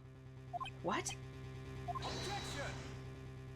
Your Honor, it is our duty to examine every piece of evidence down to the last. I request that Miss Von Karma be allowed to present these pieces of evidence. I suppose you're right, Mr. Edgeworth. I grant permission to do so. However, this one obvious rule applies here. If these items do not bring up any new points, then they will not be accepted by this court. Now, Miss Von Karma, if you please. These pieces of evidence are left by the killer during his escape from the police. He must have been in quite a rush. Yes, Your Honor, the killer left 3 pieces of evidence. Somewhere among the evidence we're about to see, there will be something that will turn around this whole situation like a miracle. I'm sure of it. That is all we can hope for. The first item is a pistol. The one that she was shot with? Does the killer's pistol have anything to do with this case? Does that pistol have any relation to this case? We have yet to perform a ballistics test, so I can't say anything for certain. However, I believe it has something to do with this case, at least with me. That's the pistol that he used to shoot you, isn't it? That's what I believe, yes. Oh. I kept the bullet they removed from my shoulder as a sort of memento. I'm sure it will be an excellent sample for the test. So that's the pistol that was used to shoot Franziska. It's probably not going to help us very much. Okay. The second piece of evidence is this videotape. I bet the killer took that from Ongard Mansion. Have you checked the contents of that tape? Unfortunately, there was no time to. Oh yeah. But I would speculate that this tape is very important. Why would you say that? Because he came back to his hideout for it. The killer went back for it? I used to keep bullets that were inside me as mementos, but after the 46th time it got old. Someone please just let me know, where do I go? I'm waiting on a miracle, a miracle. That's right, it looks like he was trying to recover it. He injured 3 of the officers at the site. But somehow it looks like they managed to protect it from the killer. Surely the killer is no ordinary man. The last piece of evidence is this bellboy's uniform. Is that a uniform from the Gatewater Hotel? Yeah, that's what, I can't remember who, Gumshoe or Powers saw him in this. Was that used during the crime? I am almost certain it was. There's even a pair of black leather gloves in one of the pockets. There's no doubt about it. The killer was wearing this on the night of the murder. There is one thing I found interesting about this uniform. And what is that? There's a button missing on this uniform. A button? It's a very unique button. I'm sure if we were to recover it, it would provide us with an interesting clue. Okay. That is all I have to present, Your Honor. It's just as I thought. And what is that, Your Honor? I'm sure we were under were we under normal circumstances, these items from Shelley de Killer's hideout would be very important clues. However, our question is not who did the killing. It is who is the client. Yes, that is correct. And these 3 items do not tell us anything about that. Thank you for your hard work, Miss Von Karma. You may step down now. Wait, Your Honor. Please allow me to examine this new evidence. Overruled.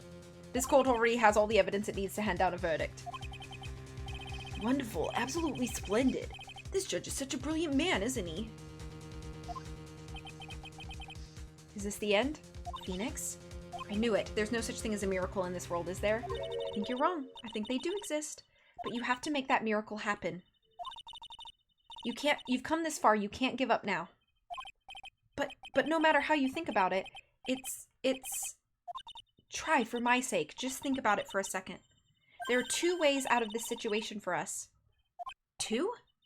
The first? Make On Guard wish from the bottom of his soul for a guilty verdict. Huh? The killer will always place his client's wishes first. If On Guard himself wishes to be convicted, then he will let his hostage go. That may be true, but that's asking me to do the impossible. The second way. Force the killer to end his contract with On Guard. If the killer were to no longer think of On Guard as his client, then he would let Maya go. Yeah, that's even more impossible. He's a man who values his duty toward his clients above all else. I know both of these seem like impossible feats at first, but if you could make either one happen, it would truly be a miracle. The bigger problem is, the judge has already said he doesn't need any more evidence. The pieces he was just shown, he's not accepting them. Phoenix? Think things through from the other side. Isn't that what has always worked for us? The other side being the prosecution? You mean to turn things around? Phoenix, the judge says he doesn't need the evidence. If that's the case, then who does need it? The person who needs the evidence. The defense, prosecution, and the judge, we have seen all the pieces of evidence. And that is how we have come to know the truth. But there is one person who has yet to see them all. And that person does not know the truth. That truth, it may be what is about to bring the miracle in the end. I'm still confused. I'm confused, Mia. There are no objections this time, correct? Now then, I will pronounce my verdict. Why don't we all respectfully sit back and listen, kids?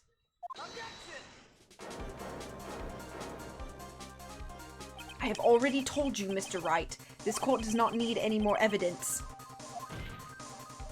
I'm not saying it is us that needs the evidence, Your Honor. Then you want to show the evidence to that person? Yes, Your Honor. Please, Your Honor. Mr. Wright, for you to ask with such passion, I will grant you one chance. One chance.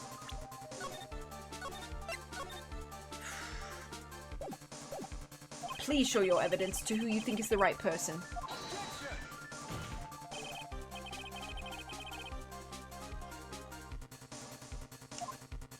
One try. That is all I will permit. I have to try to remember. Everything that has happened up to this point. Oh man, this is my weak point. Think, Phoenix, think. There must be a way to save Maya while taking On Guard down at the same time. Now then, Mr. Wright, let's not waste any more time. Who would you like to show evidence to?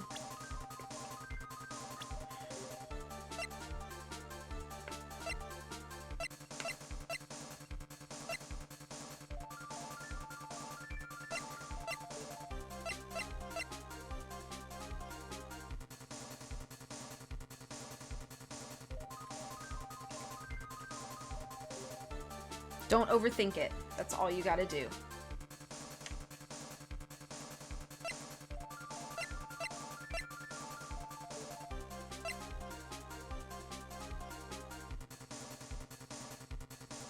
Don't overthink it.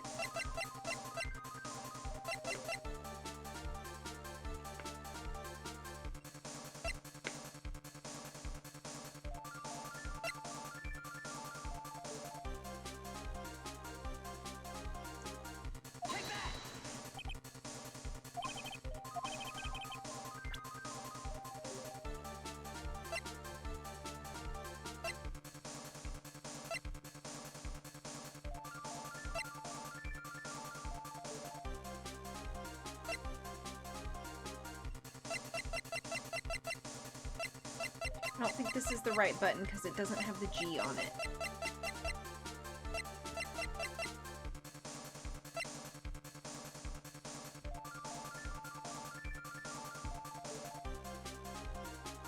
Oh gosh, I don't know.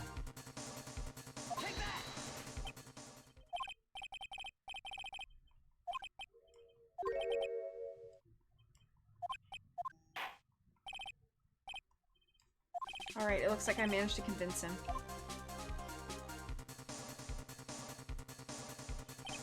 Maya, she's okay, right?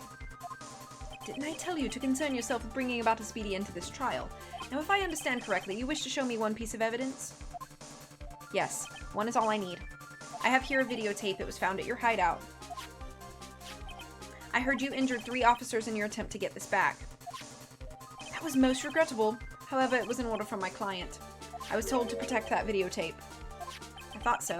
I'm afraid I seem to have failed in that regard. Do you know the contents of this tape? I was sternly told by my client not to watch it. So I have absolutely no idea. Actually, you are on this tape. Me? There was a video camera hidden at the crime scene. Here we go. Your actions were being recorded. What? Is that true, Mr. Wright? Who was it that planted a camera? Well, the only person who could have placed a camera at the scene of the crime would be your client, naturally. That was Adrian Andrews. Be quiet and listen, Your Honor. Yes, sir? Your client specified a place and time for you, isn't that right? Yes. That was so they could film you. I had no idea. Mr. Wright, why would my client do such a thing? I would like to know why. Why did Matt Ongard film the crime scene? The reason why he did this is my ticket out of this whole mess. There's only one reason why your client would secretly film the crime scene. They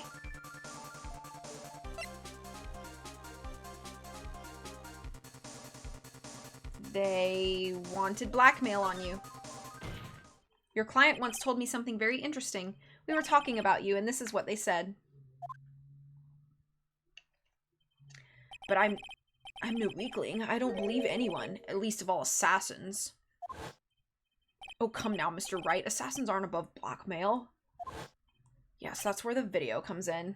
With that, I can keep him at bay and even blackmail him if I want. Yeah, Matt's gonna get killed now.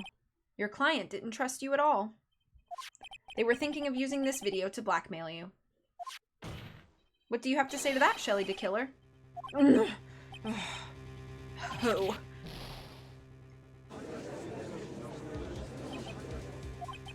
It looks like I was being deceived from the very beginning. Yes, by a natural. That is the kind of person they are. Your client is a person who only thinks and plots of how to use the people around them to protect themselves from any and all dangers that may arise. That is the true nature of your client. Yeah, the transceiver, like, dripping oil is very funny. I have one question for the witness. Yes? You told us one thing numerous times during your testimony. You said that you detest traitors most of all. Yes, that's right. But what if that traitor was your own client? What would you do then? That's obvious. I would break our contract in that case. And then, that client would become my next target.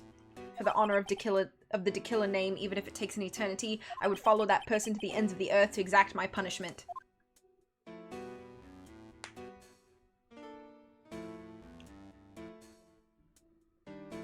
I see. That's all I wanted to know. So the traitor becomes Dekiller's next target. Ah, I get it. This is how we'll turn this case around. Mr. Wright. Yes. My contract with my client is over as of now. I seem to have a new job on my hands. I will now return to you your precious item. What the? I'm not an item! Maya, I thought I'd never see you again. Oh, thank goodness.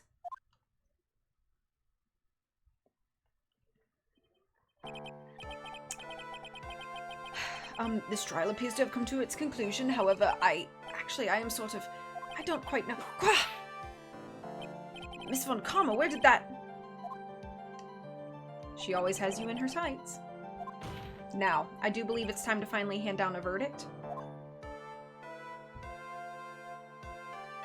deserve that, you scumbag. Mr. On Guard, it looks like somehow you got what you wanted. You will finally receive the acquittal you wanted so badly. You should be happy. But before that, I would like to make one final statement. Sometime in the near future, one very betrayed assassin may appear before you. Needless to say, that man is very good at what he does. I'm sure you would understand what I mean if you watch this video. Help me. Now then, Your Honor, the verdict, if you please. Is this all right with you, Mr. Wright? We have finally reached the end of a very long battle. Whether he's convicted or acquitted, there is no escape for him now. Go on, Phoenix. Plead whichever way your heart tells you. Right, Chief. Plead guilty. Matt On Guard. Even though I am a lawyer, I cannot make your crime disappear. I think a guilty verdict is appropriate here. Me? My wonderful self? Guilty? Even if you got an acquittal, the instant you set foot outside the detention center, your life would be in danger, no matter which way you look at it. You can't run away from your crime anymore. No! Guilty, guilty, guilty, guilty, guilty! Oh, sheesh, bro. Relax. Ew. I didn't like that. I didn't like the scraping at the face. I didn't like that. I had to look away a little bit. I know it's cartoon, but like still. Hi, Fox McCloud. As always, it looks like we have uncovered the real truth. I don't remember you helping out much in this. Mr. Edgeworth, how is Matt? I have left Miss Von Karma in charge of his incarceration. I'm sure he's getting a full-course meal of whip leather right about now. Very good. That was a close one, wasn't it, witness? Yes. I plan to pay my debt to society for my own crime, Your Honor. The first time I was called to the witness stand during this trial, all I felt was despair. She must be talking about the time Edgeworth really went after her. I guess she's trying to forgive him for what he did. This witness, how should I put this? She has an illness? If you're going to say you would choose death, that is of no concern to me. Yeah, that's one of the worst things I've ever heard.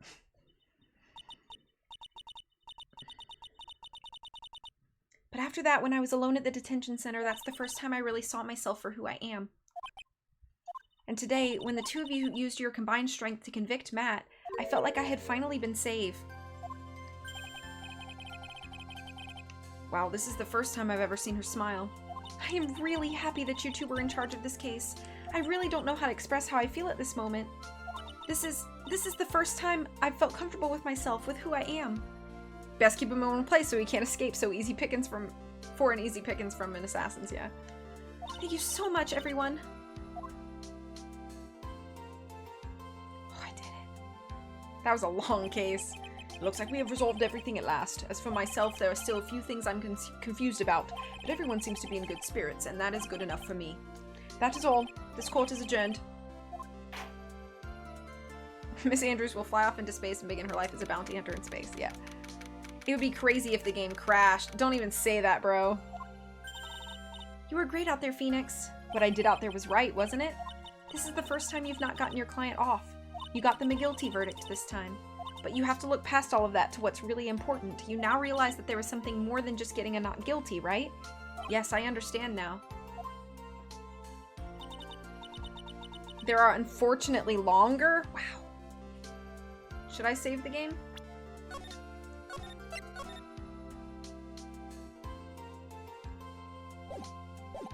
Think to the moments before Miss Von Karma arrived with the final pieces of evidence. Think about the incredible decision you had to make. Now then, Mr. Wright, let's hear the defense's final statements on this matter. I can't count on the evidence to help me anymore. I have to listen to my heart. Should I side with justice or should I save Maya's life? Chill, I know, right? My client, Matt On Guard, is 12-ish hours long if you know what you're doing. Oh, so that's gonna be a 40-hour case for me. Is he guilty or is he not guilty? Those were your choices then, and your answer spoke to what being a lawyer means to you. Right. Edgeworth, I have good news. Maya is now safe in police custody. Really? Pearls, you're telling us the truth, right, Mr. Edgeworth? Yes, she's quite safe. She's on her way here as we speak in a patrol car. It's a year-long trial for me, exactly. Ah, Mystic Maya, Miss A-Maya's safe. You did it. You really did it, Mr. Nick. Ow, she punches deceptively hard for a kid. I believed in you. I kept saying to myself, Mr. Nick will save her. Mr. Nick will save her. Thanks? Oh, What's wrong? Miss Von Karma. About earlier. Thanks. Ow! Why are you still smiling? Mr. Phoenix Wright? You lost. Your perfect win record has now been crushed. And yet you are still happy. I don't think you'll ever understand, Miss Von Karma. How dare you? Don't worry, she may in time. After all, I was like that myself until a year ago. Edgeworth. For my own personal victories and for guilty verdicts. I used every dirty trick in the book, and so my win record remains spotless. But a man appeared and stood fast against that selfish me. I fought him in my usual manner and tasted my first defeat. I felt like I had lost everything because of that. And then it was my turn to sit in the defendant's chair. And I was saved by that person I called my enemy. I couldn't forgive myself for all that had happened, so I left the prosecutor's office. And I left that note, Prosecutor Miles Edgeworth chooses death. As well you should have. A prosecutor who has shamed himself with defeat should crawl into a hole and die. But that was not what happened. After I left the prosecutor's office, I finally came to realize something. And it was in that moment of clarity that everything began to change. What foolish nonsense. We prosecutors use anything we can to attack the defendant, but every time we did so, no matter how desperate the situation, instead of giving up like most people, that man would hold strong with his undying faith. And then before I knew it, I began to trust in that man as well. What? You trusted your enemy? It doesn't matter how many underhanded tricks a person uses, the truth will always find a way to make itself known. The only thing we can do is to fight with the knowledge we hold and everything we have. Erasing the paradoxes one by one, it's never easy. We claw and scratch for every inch. But we will always eventually reach that one single truth, this I promise you. The truth? Yes, that's the reason why prosecutors and defense attorneys exist, but I'm sure you knew that already, didn't you, Wright? That's why you couldn't forgive me, this man who went into hiding. Isn't that right? This man who only had his sights set on victory, who ran away into the night. Ah, is Mr. Edgeworth right, Mr. Nick? You really let me down. When you disappeared, I felt betrayed. The reason I decided to become a lawyer to begin with was because I believed in the things you said to me all those years ago. And you betrayed your own words. That's why 1 year ago, I made up my mind. I decided that the Miles Edgeworth I knew had died. At least, that's what I told myself. You pathetic fool. Miss Von Karma? I don't want to hear the wretched whimpering of a disgraced loser. A Von Karma is someone who is destined to be perfect. Miles Edgeworth, you are no longer worthy. You are no longer worthy of being a Von Karma. And neither am I. It's over. It's all over. Francisca threw something on the ground just now. This is an electromagnetic receiver. Isn't that the thing she used to track Detective Gumshoe?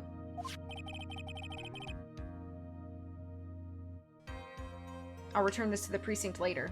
There's something else. Ah! Isn't that Miss Von Karma's whip? I'll never set foot in another courtroom again. I'm sure that's what she's saying by this action. You should keep this, right?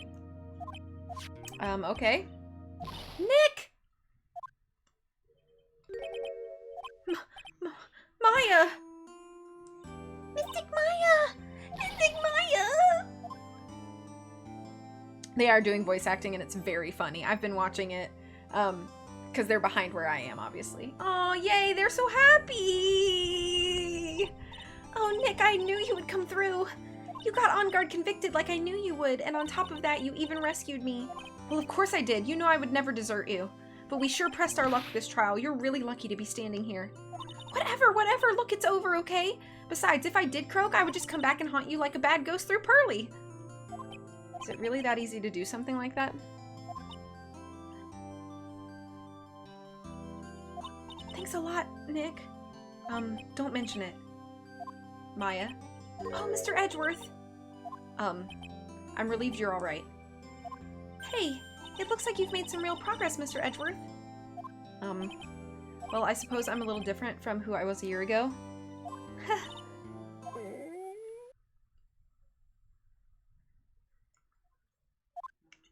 Oh, right. I think it's time we got out of this depressing place. Huh? Where are we going? Food, Nick, food! Grub, chow, I'm starved! I'm so hungry even you look like a nice juicy burger on a bun to me, Nick. That's a weird thing to say. You think I look like a burger? I'm a prime rib at least. Come with us, Mr. Edgeworth, please. If you insist. All right, so how about we hit up our usual burger joint? Don't be silly, Nick. Huh? This case messed up that awesome evening and got in the way of my gourmet food. So I've decided we have to make it up by having another feast. Another feast? Come on, Nick, food!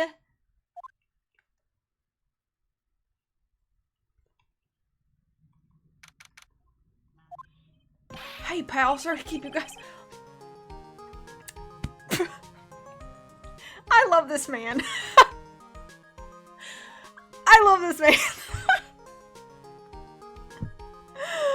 Hey, pal, sorry to keep you guys waiting. Gumshoe, are you alright?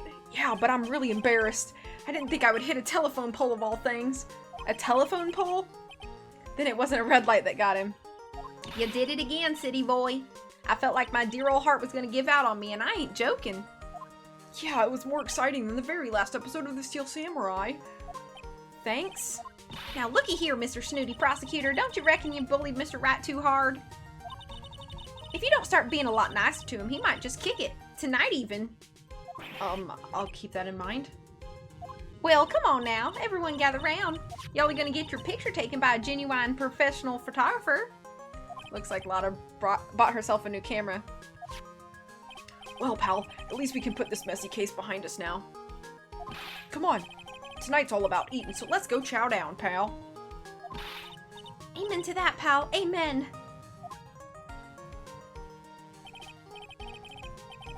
You know, when you think about it, you were the one who saved the day, detective. Huh, me? You really think so? He's right. If it wasn't for the 3 items you took, I think this trial would have had a very different ending. Oh, well, you know, it's... Huh? Wait. That's odd. When I ran off with the things from the killer's hideout, I was sure I took 4 things in total, sir. What? 4? Yeah, I'm sure I put one of the items in my coat pocket. There was a 4th item? Oh, come on, y'all, it's over. But whoo boy, I tell you, you really are something else. Between getting accused of murder and getting kidnapped, never a dull moment with you, huh? You think? Why does she look so happy about that? But being shut away for 2 whole days, weren't you scared? Yeah, it was really scary. I felt so hopeless. So to keep my mind off of things, I drew a picture. Sounds like you had it rough, gal, so where's this picture of yours? Yeah, I want to see it. I want to see Mystic Maya's picture. You know, I don't know where it went. Ah, that's too bad. Well, it's alright. It wasn't anything important anyway. There's 2 endings? Oh. Ah. It sure is nice to finally see them both smiling again. What is it, Edgeworth? This thing is picking something up. Oh, that's Miss Von Karma's receiver. Oh, thanks to her, I had the most awful experience of my life, sir. I can't believe she stuck a tracking device on me. That's odd. Even though you're standing right here, the tracking device seems to be in a different location. Oh, it's probably busted or something, sir. Well, it doesn't matter. I'm afraid it's about time for me to excuse myself. I still have some work to do. Huh? But Mr. Edgeworth, you haven't even eaten anything yet. And you've eaten way too much, you glutton. I had fun tonight. Now, if you'll excuse me. Wait. What? I just want to say thanks, Edgeworth. You really saved me out there. If anyone should be saying thanks, it should be me, right? I feel like words alone aren't enough here. I wonder if there's anything I can give him to express how I feel. My attorney's badge. What am I supposed to give him?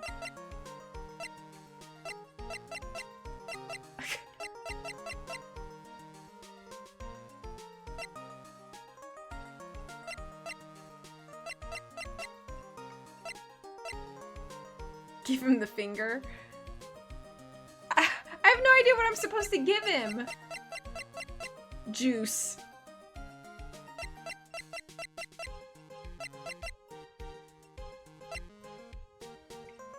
Yeah, I'm gonna give him the whip. That's what I was thinking. What's this? Thank you. It's all thanks to you two. You and her. You don't need to thank me. I was only doing my job. The eyebrows are killing me. It looks like Mr. Edgeworth has left, Mr. Nick. Hey, Mystic Maya. Yes, Pearly? I guess you can go back to being lovey-dovey, right? You and Mr. Nick, I mean. Pearly? What? Would you cut it out already? You're embarrassing me. Anyway, so who's paying for this lovely dinner party? As if you need to ask. Everyone say thank you to Nick. Huh? Yeah, I'm kind of at the point where I can't even buy instant noodles, pal. So I kind of already put your name on the bill. Huh? Huh? Yeah, I got me a situation just like that myself. There's this camera shop in this hotel, see? And I just bought myself this good old beauty here. It better be anyhow for $3,000. Huh?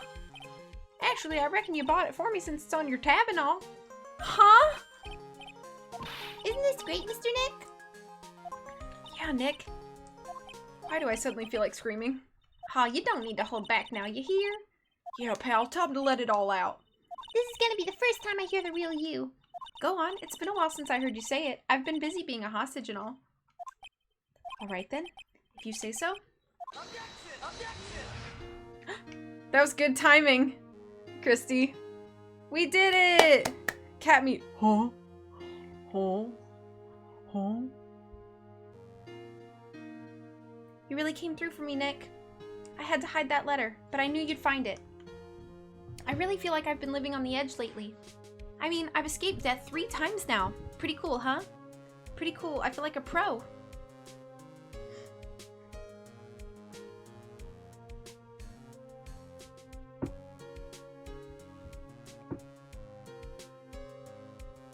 I'm so happy that you could save Mystic Maya, Mr. Nick. And I'm so happy for the 2 of you. Speaking of which, I think this hotel is a popular place for honeymooners, so I sort of made reservations for the 2 of you. You're like 6, Pearl. You're like 6. What the flip? And you're sheltered. What do you know about honeymoons and hotels? Well, pal, looks like I'm back on the force again. Mr. Edgeworth had a long talk with the chief, and he got me reinstated for my sake. I heard he said things like, letting that one go is bad for all of society. I knew it. Crashing headlong into everything is the only way to live, pal. I love this guy. He's kind of a himbo. Maya will return to accidentally get accused of war crimes. It's all good, apparently.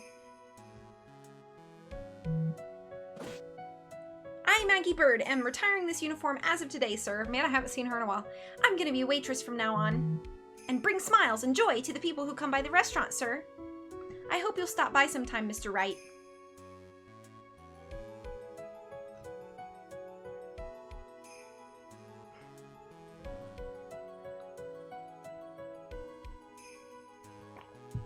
Oh, this guy. Yes, are you here to visit a patient? I'm Director Hottie. Ho ho. Recently, yes, that girl, you know, I haven't seen her around, yes. But I remember if I even laid so much as an eye on her, it would go crack. It didn't matter if I got whipped, though. Yes. I don't ever want to speak to him again.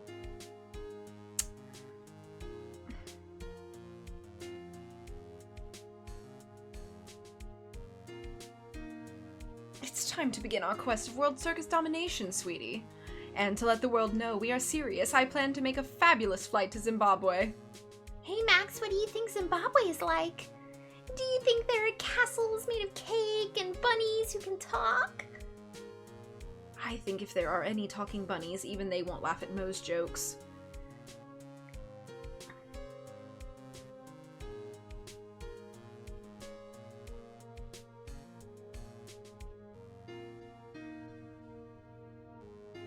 I'm ready. There's no way these jokes are gonna fall on deaf ears. I'm gonna be more contemporary with my humor. Mo Curls represent. We got our new act all worked out. Prepare for the Hallelujah chorus. Say something, will ya? You're supposed to start this off. Get on with it.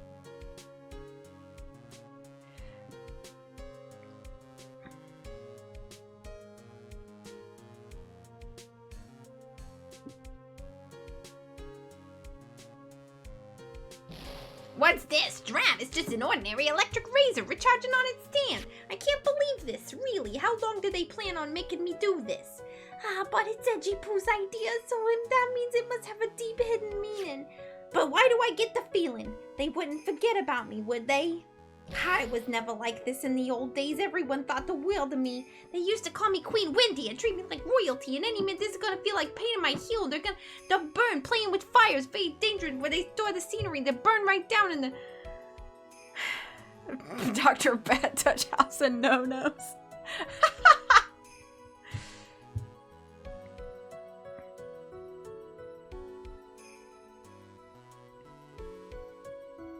I appreciate everything you and Mr. Edgeworth did for me from the bottom of my heart. Oh, that's right. I received a letter from Miss Von Karma. She said that after I get out, I should feel free to consult her about anything at all. I'm really thankful to have met everyone.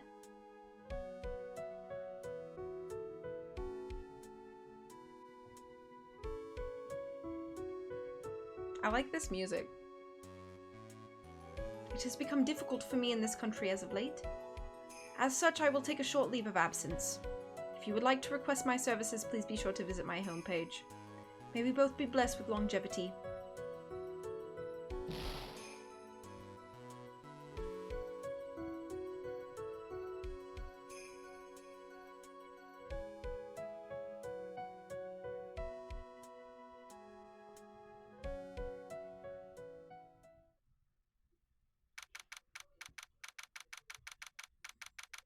Oh, we're at the airport?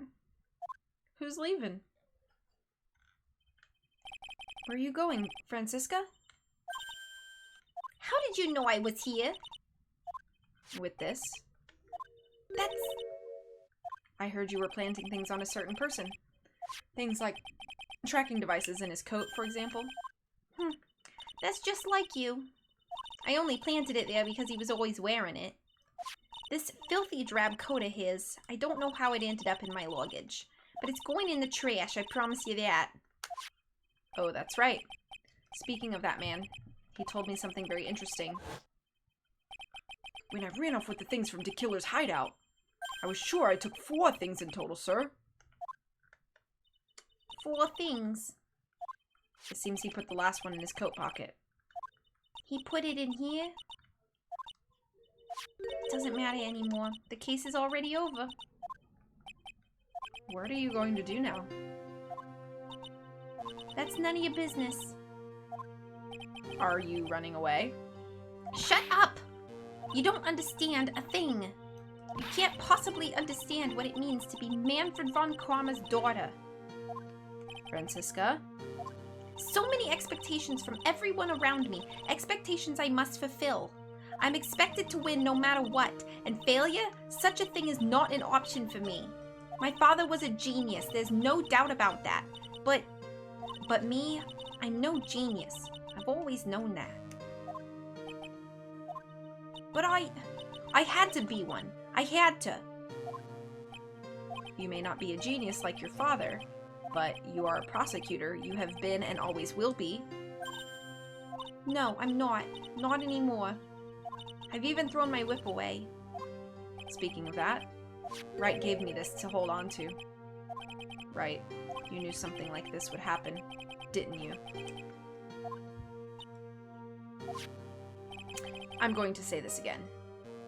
We prosecutors do not fight for personal honor or pride. I hope you will think deeply about what you should be striking down with that whip. You haven't changed a bit. You've always left me alone and walked on ahead without me. Miles Edgeworth, I've always hated you. And then, finally, my chance to take my revenge on you arrived. If I could win against that man, if I could make Phoenix Wright bow down in defeat, then this girl you left behind would have risen higher than you. That was supposed to be my revenge. I see. You know, I can't do it. I can't change who I am. I can't throw everything away I've been until today. I believe you can. Just like how Adrian Andrews did. Adrian Andrews? You were going to use her during the trial, right? But you were dependent on your father by using his tactics, isn't that right? Today, you chased after me after I had left you behind all these years. And that's why we're standing here now, side by side. But I have no intention of stopping. If you say you are going to quit your walk down the prosecutor's path, then this is where we part ways, Franziska von Karma.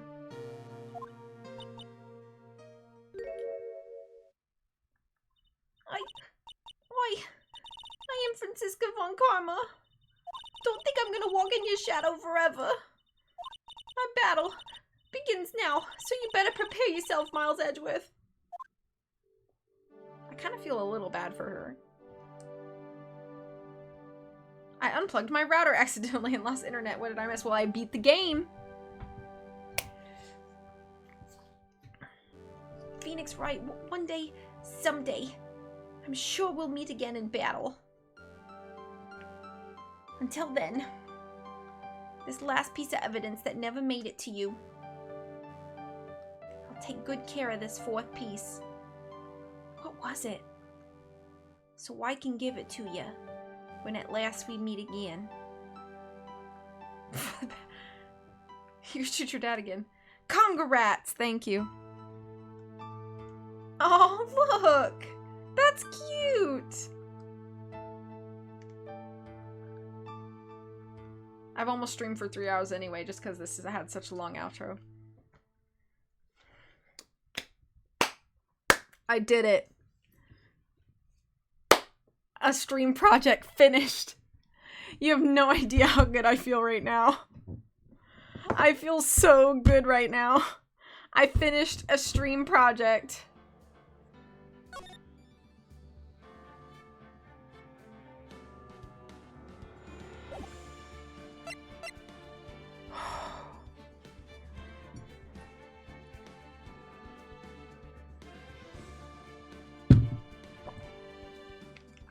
I did it.